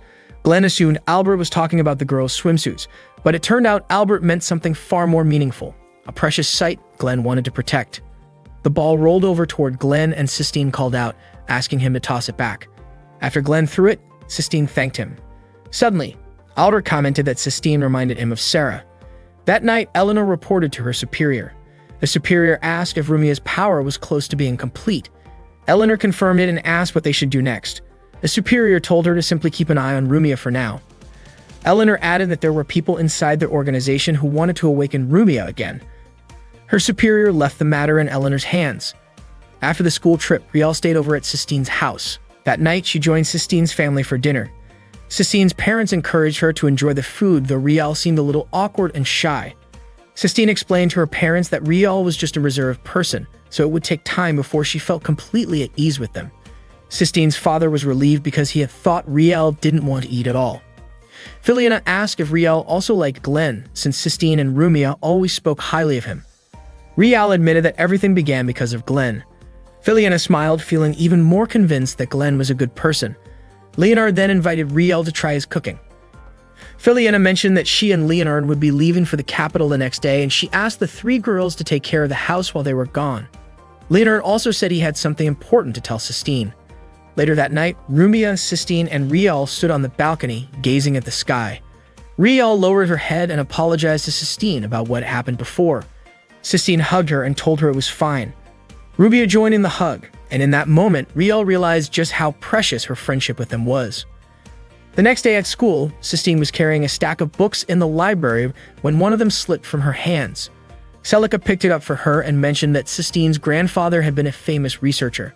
Sistine confirmed it and said she wanted to continue her late grandfather's dream, even though she wasn't sure she could. Hearing this, Celica gave her a piece of advice that the ones who achieve something are the fools who take action, while those who achieve nothing are the ones who just keep thinking about it. She encouraged Sistine to keep going.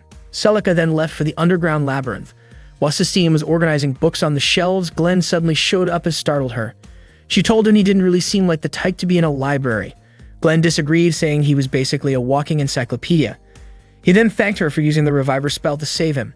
Sistine suddenly remembered giving him rescue breaths at that time, and her cheeks turned red. Glenn had no idea why her face was flushing, and Sistine quickly covered her face with her hands in embarrassment. Not long after, Rubia and Rial arrived.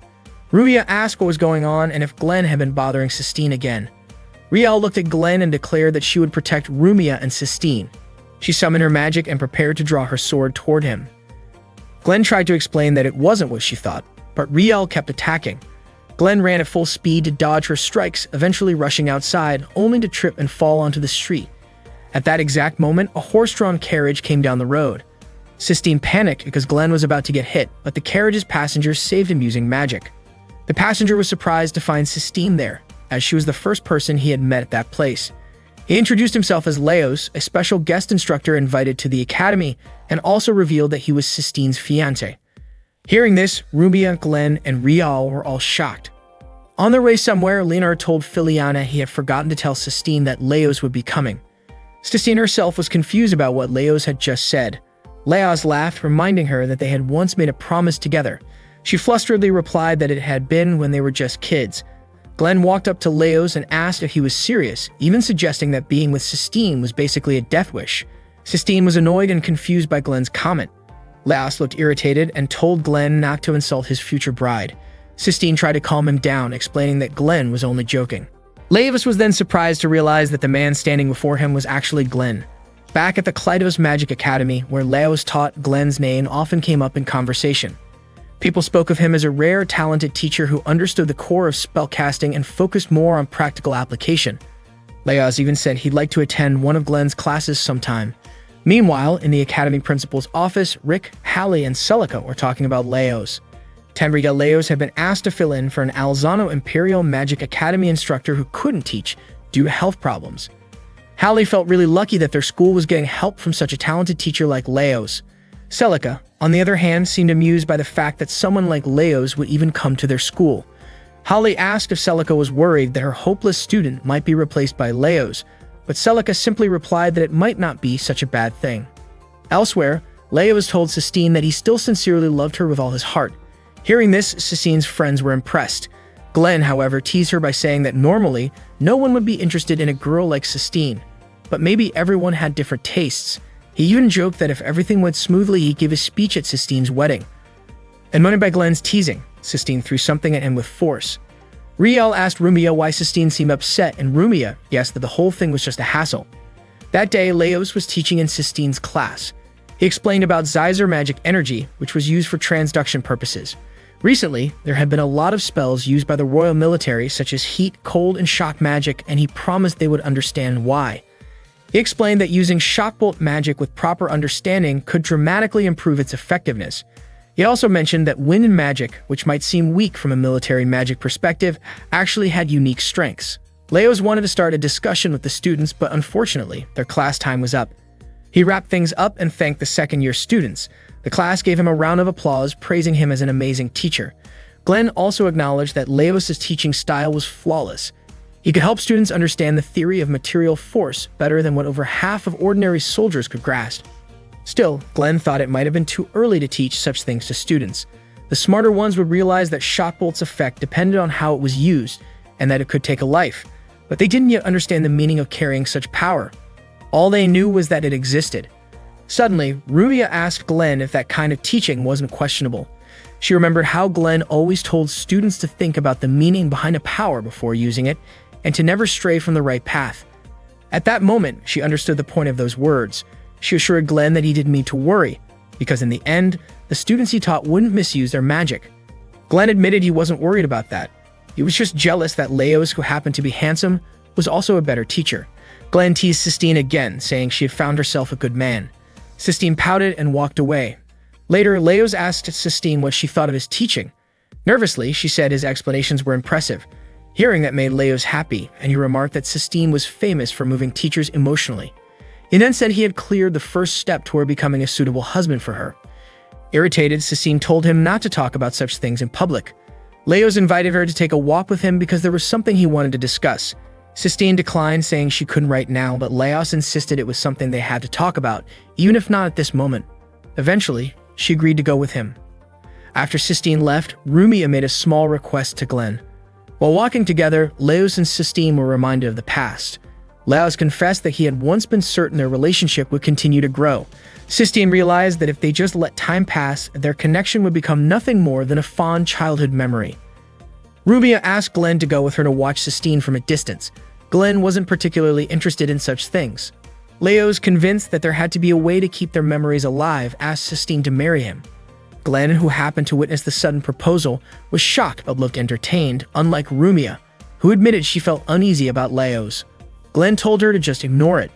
Sistine apologized, saying she couldn't accept Leo's proposal because she had promised her grandfather that she would uncover the secrets of the Sky Castle Megalius, and for that, she needed to study magic extensively. Leos laughed, saying she was still talking about that so-called fantasy. According to Leos, the goal of magic archaeology was to uncover ancient civilizations and recreate long-lost spells. But in his opinion, no one had ever succeeded, and it was impossible and a waste of time. He even called Sistine pitiful for pursuing it.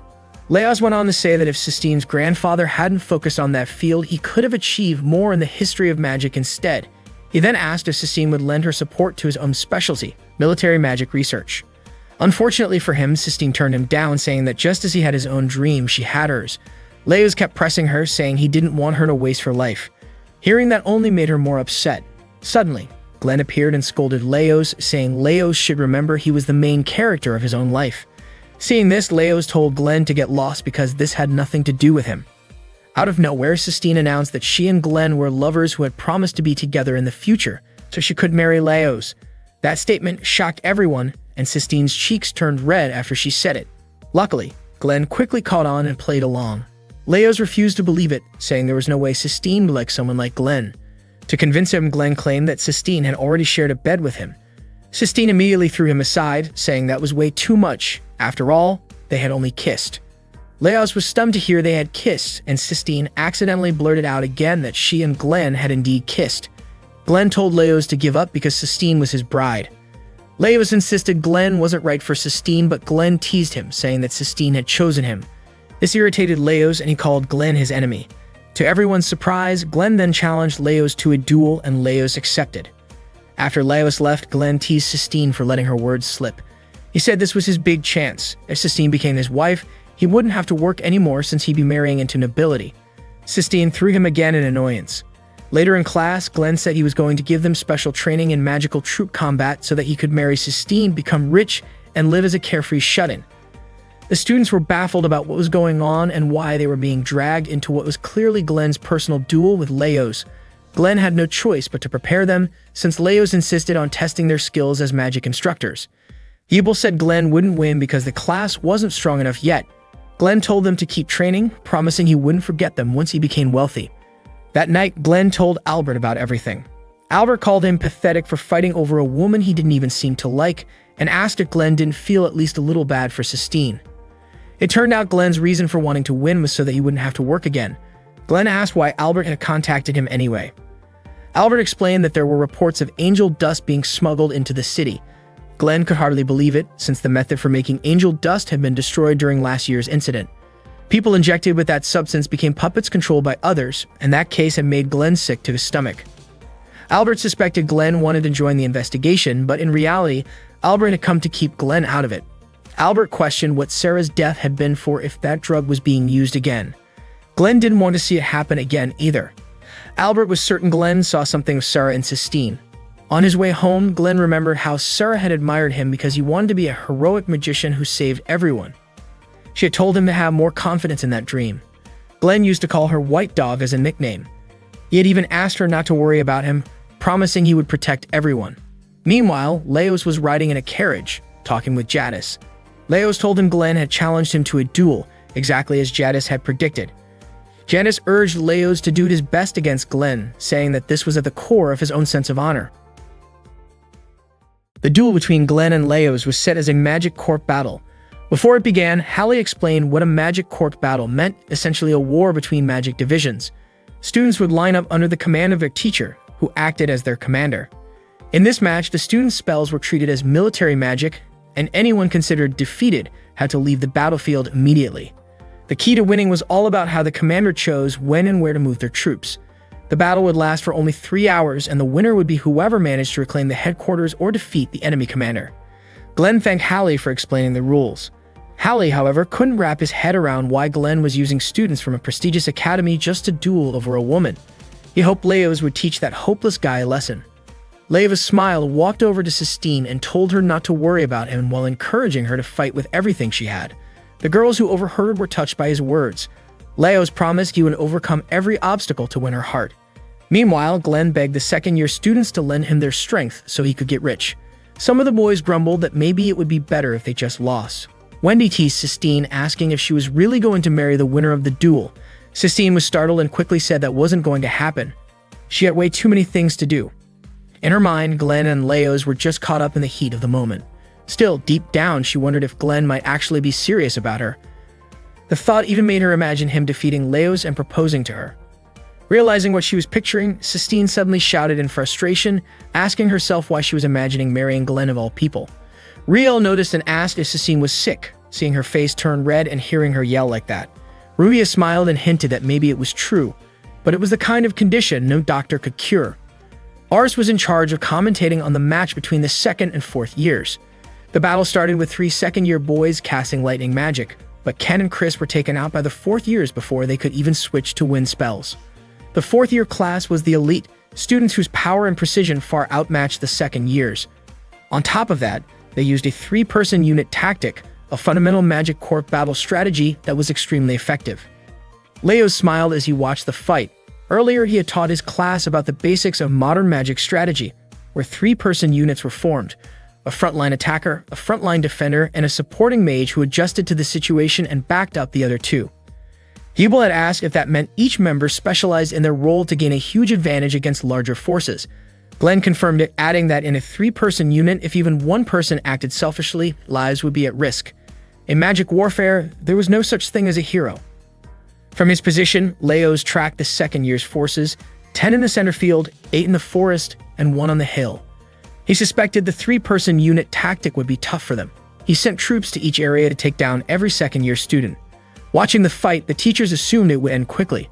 Leos' commands were sharp, and the fourth year's movements were impressive. The second year's tactics looked sloppy, and it seemed Glenn didn't really understand magic court warfare. Hallie, however, wasn't so sure. Leos might be the best military and magic researcher around, leading a team that excelled in every area and shouldn't lose, but his opponent was Glenn. When the two sides clashed at close range, the second years started combining their magic to fight back, surprising the fourth years, who thought they had the advantage in combat strength. Yebel remembered Glenn's earlier point: there were no heroes in war. Glenn had told them that a 3-person tactic was impossible for the second years, since even skilled mages needed plenty of training to master it. Instead, he had them fight in pairs. Hallie realized the 2-person tactic was easier for students with limited practice time. One of the teachers muttered that it was shameful given the proud history of the Alzano Imperial Magic Academy. Hallie replied that Glenn would do whatever it took to win. Leos quickly understood the situation and ordered his troops to keep their distance. He contacted the long-range snipers on the hill, but they were struggling against Riel, describing her as an unstoppable force. Leos hadn't expected someone like her to be in Glenn's class.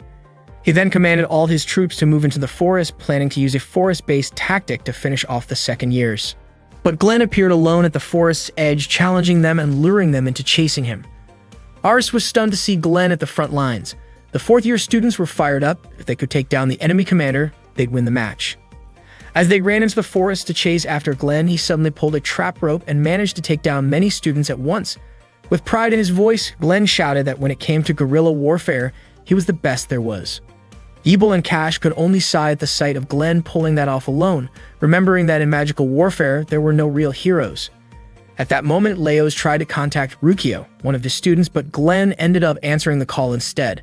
Leos asked if Glenn had set up that trap earlier. Glenn replied that he only did it because someone had left a trap there for fun and it just so happened to hit the mark. He then burst out laughing in delight. Meanwhile, Sistine defeated the remaining soldiers, forcing them to flee. Sistine wondered whether she should really be using such underhanded tactics to win.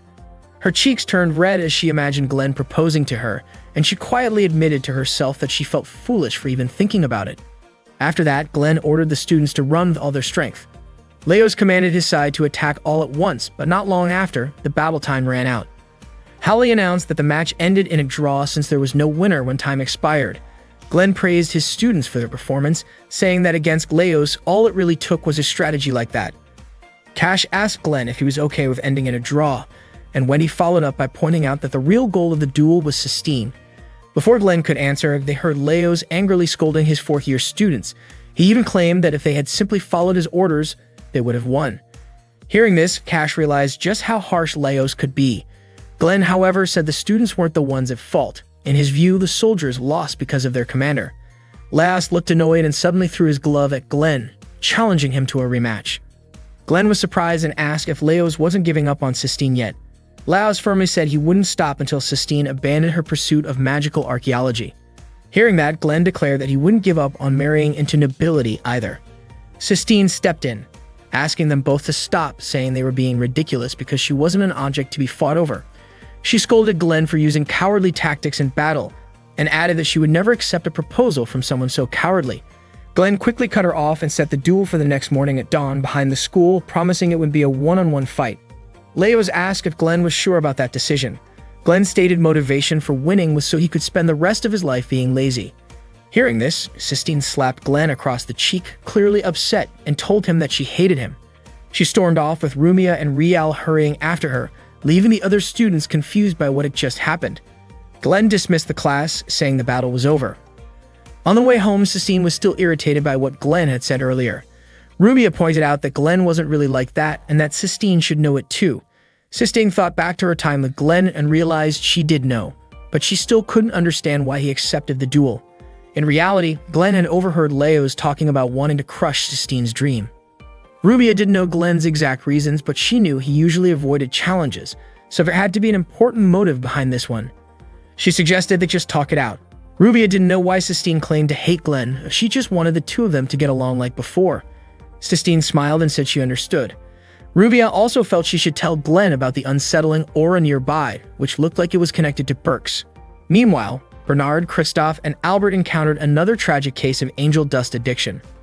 Christoph had heard of it before, but never imagined it could be that cruel. This was already the fifth case they had seen. Bernard was convinced that the substance had spread far wider than they had thought, and they were still trying to track down the culprit. During a carriage ride, Leos fumed about Glenn. According to Jadis, as a mage, Glenn couldn't truly match Leos. However, even if Glenn was destined to lose 99 times out of 100, he would always aim for an early victory, which was exactly the tactic Jadis had used. To Leos, Glenn wasn't on his level, and he was certain he would win Sistine. Once he did, the Kleidos family would gain full control over the female family branch, and Leos would be guaranteed the position of family head. That night, Glenn felt confident he wouldn't lose to someone like Leos, who only focused on magic research. He admitted to himself that he had been harsh towards Sistine that day, but in his mind it was the best choice, just as Sarah had wanted. Suddenly, Sistine appeared, startling him. She demanded to know why Glenn had treated her so coldly earlier and who exactly Sarah was. Sistine asked Glenn to explain why he challenged Leos, but Glenn claimed he simply wanted to marry a noblewoman to gain certain benefits. He also mentioned that Sistine reminded him a lot of Sarah. Glenn went on to share a story from the past. There was once a boy who deeply admired a heroic magician and worked as hard as he could to follow in that magician's footsteps. Eventually, the boy became a magician in the royal army. However, he was shocked to learn the limits of magic and the harsh reality behind it. The magic he once loved turned into something he began to despise. Even so, the boy never gave up on his dream because there was a girl who encouraged and supported him. Sadly, during one mission, the boy's actions caused that girl to lose her life. Overwhelmed by guilt, he gave up being a magician and shut himself away from the world. That was the end of this story. Glenn admitted that he didn't really know what he was doing now, but seeing Sistine's determination to chase her dream made him want to protect it. For him, it was a way to make amends for what happened to Sarah. Hearing Leos belittle Sarah's dream made Glenn furious, and all he wanted was to teach Leos a lesson. Even though his reason for dueling might seem childish and entirely personal, it still made Sistine feel a little happy. She knew Leos wasn't wrong in saying she was nothing compared to her grandfather. The more she studied magic, the smaller her own abilities felt to her.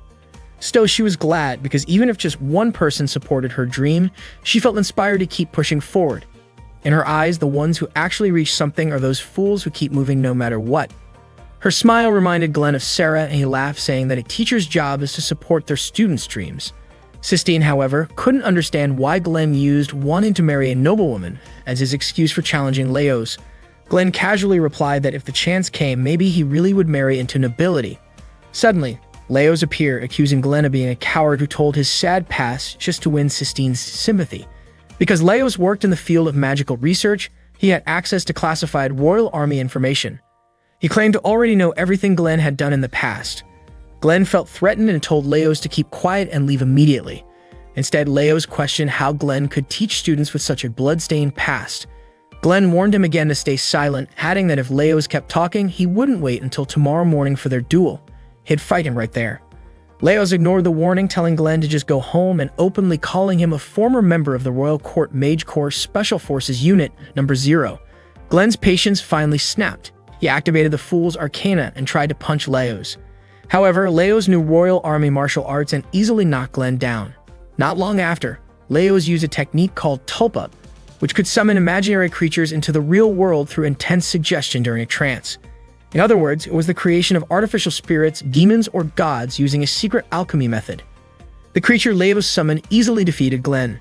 Because it didn't use incantations, Glenn's Fool's Arcana was useless against it. Glenn fell, and Leos told him to take the duel tomorrow more seriously. When Sistine tried to help Glenn, Leos stopped her and threatened her. He pressured Sistine to agree to marry him. Leos also revealed that he knew about the true identities of Rumia and Riel, who were likely being hunted by various organizations as test subjects.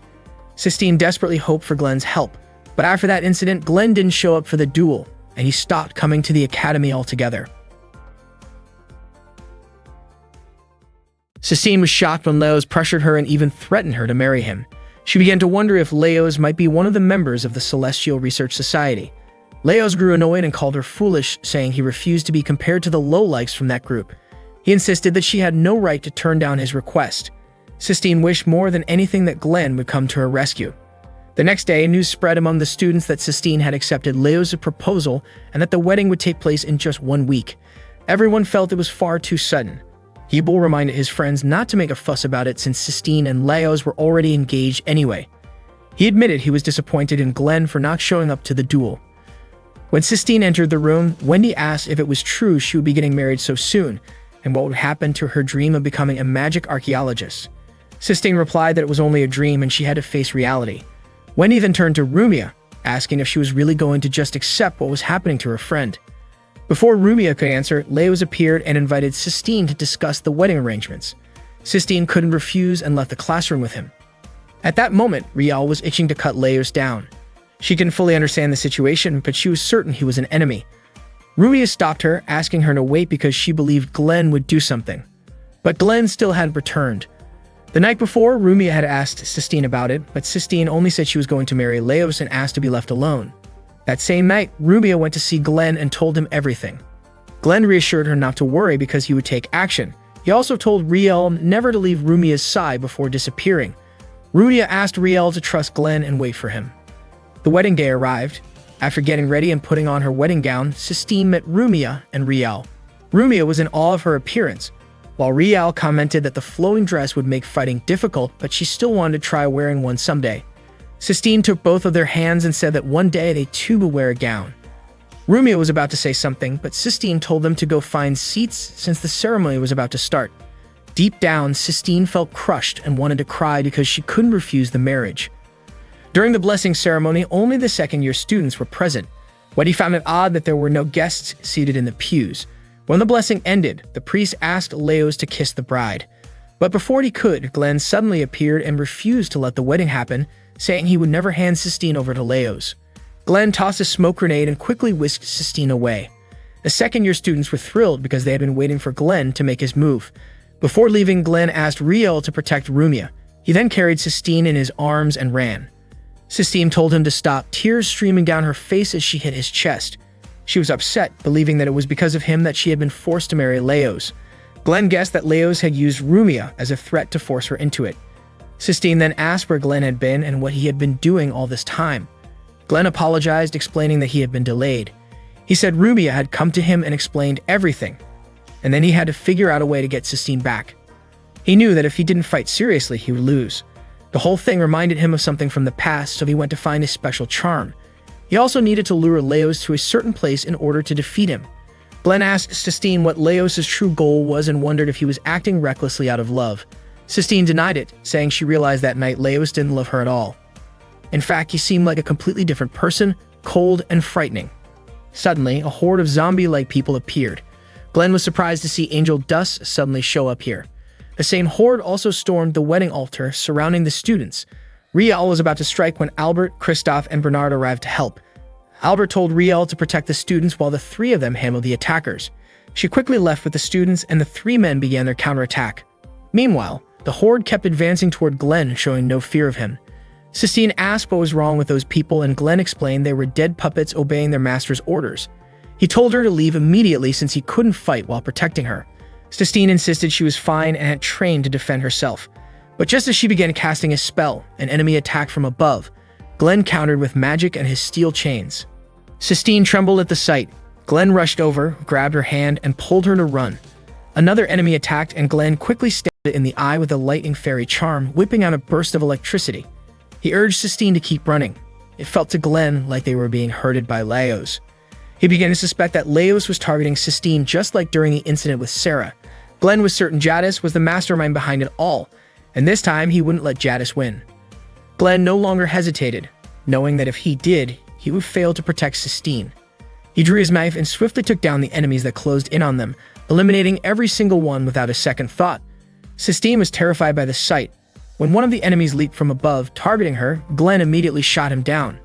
Sistine was shocked to see Glenn fighting with such relentless force, and she couldn't even bring herself to let him touch her. Glenn realized then that she was afraid of him. At that moment, Leos arrived, praising Glenn for his performance. Glenn told the man in front of him to stop pretending to be Leos. Leos laughed, amused that Glenn had figured out his identity. The person before him was actually Jadis, known as Justice, a former executioner of the Royal Court Mage Corps, ranked number 11. Jadis revealed his true form and Sistine demanded to know where the real Leos was. Jadis admitted that he had used Leos as a test subject, giving him a drug that ultimately killed him right after the Magic Corps battle had ended. Sistine refused to believe it. Jadis greeted Glenn, saying he had been waiting for a long time to meet him again.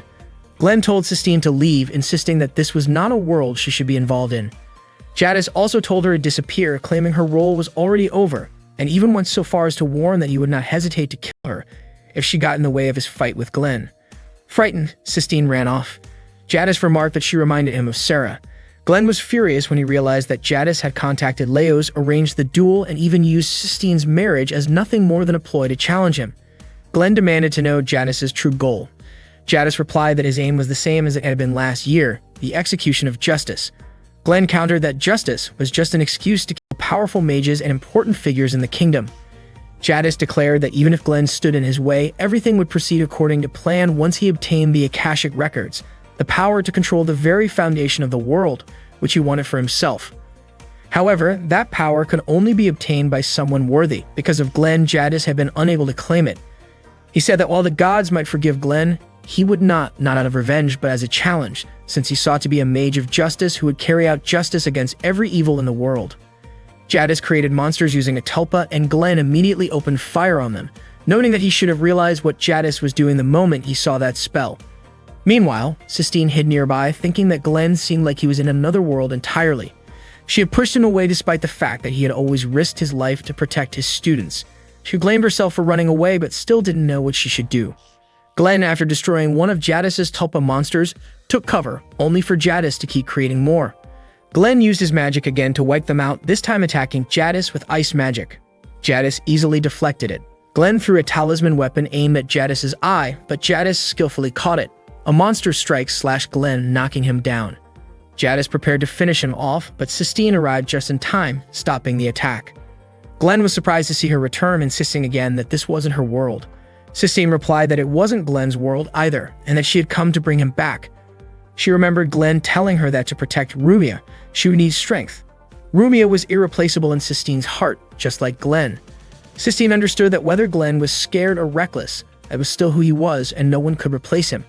That was why she begged him to stay with her and the other students, pleading with him not to leave. Glenn was moved by her words. Jadis approached, admitting he had let his guard down.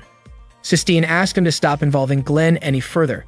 Jadis called her a nuisance and said her personality was even like Sarah's. Glenn stood back up, realizing that he had lost focus earlier. He then came up with a two-person strategy. He would attack while Sistine defended.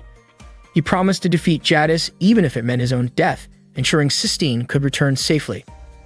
But Sistine refused that promise, saying she would only accept it if Glenn vowed they would both return safely together.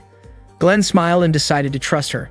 Sistine felt happy. It was the first time Glenn had called her by name instead of White Cat. The two of them ran toward Jadis. Jadis grew annoyed at being bothered by Sistine and summoned another monster, which she destroyed with ease using wind magic. He then created an even larger monster, telling her to stop interfering with his fight against Glenn. Sistine quickly boosted the power of her magic attack, then helped Glenn launch himself forward. Glenn dove straight toward Jadis, landing a punch right on his face. Jadis couldn't dodge and was sent crashing to the ground. He hadn't expected Sistine to be that skilled and realized he had underestimated her. At that moment, Jadis summoned his massive god of justice, a giant monster named Lady Justice, Justia. Glenn immediately charged at Jadis, while Sistine began chanting a spell to immobilize Justia. Jadis was shocked to see his Justia frozen in place. He tried to restore her, but it was too late. Glenn struck his face just as Justia recovered and was about to attack him. Jadis was sent flying, and his body vanished instantly. Glenn was ready to finish him for good, but Jadis laughed and said Glenn only won thanks to Sistine. Unfortunately, Sistine had already run out of mana and was clearly at her limit. Glenn rushed over to her, and Jadis admitted defeat out of respect for her. Before disappearing, Jadis summoned Justia again and told Glenn that the kingdom had to be destroyed because it was built for an evil purpose. He was confident that next time his justice would defeat Glenn. With that, Jadis vanished. Glenn was extremely annoyed and hoped never to see Jadis's face again. At that point, Sistine couldn't even stand due to mana exhaustion, so Glenn carried her. Not long after, Rubia arrived with the others, all deeply worried about Glenn and Sistine. Glenn felt relieved everyone was safe, then asked if it was okay for him to keep being their instructor. Sistine replied that being with him was her answer. That night, Glenn met Albert, Bernard, and Christoph at a bar and apologized for letting Jadis escape. He said Jadis was spouting nonsense as usual, but one thing bothered him: the Akashic Records. Known as a force capable of controlling the very foundation of the world, it seemed Eleanor had already accessed them. The next day at school, Glenn greeted Hallie by calling him Halloween. Annoyed, Hallie corrected him, but Glenn deliberately mispronounced it as harem, making Hallie even more irritated and confused about why Glenn always twisted his name. Rick just smiled at their antics. Celica arrived and said Glenn was becoming more and more like a real teacher. Glenn replied that if he tried, he could pull it off. Celica felt relieved. In truth, she was thinking of exploring the underground labyrinth because she sensed something important there. When Sistine called Glenn over, Celica gave him a little push. Glenn suddenly remembered a story he once read about a demon king who asked why a sorcerer went to such lengths. The answer was that the sorcerer had something to protect. That thought brought forth an endless well of strength from within and allowed him to rise again and again. With that in mind, Glenn began his next lesson with the second-year students.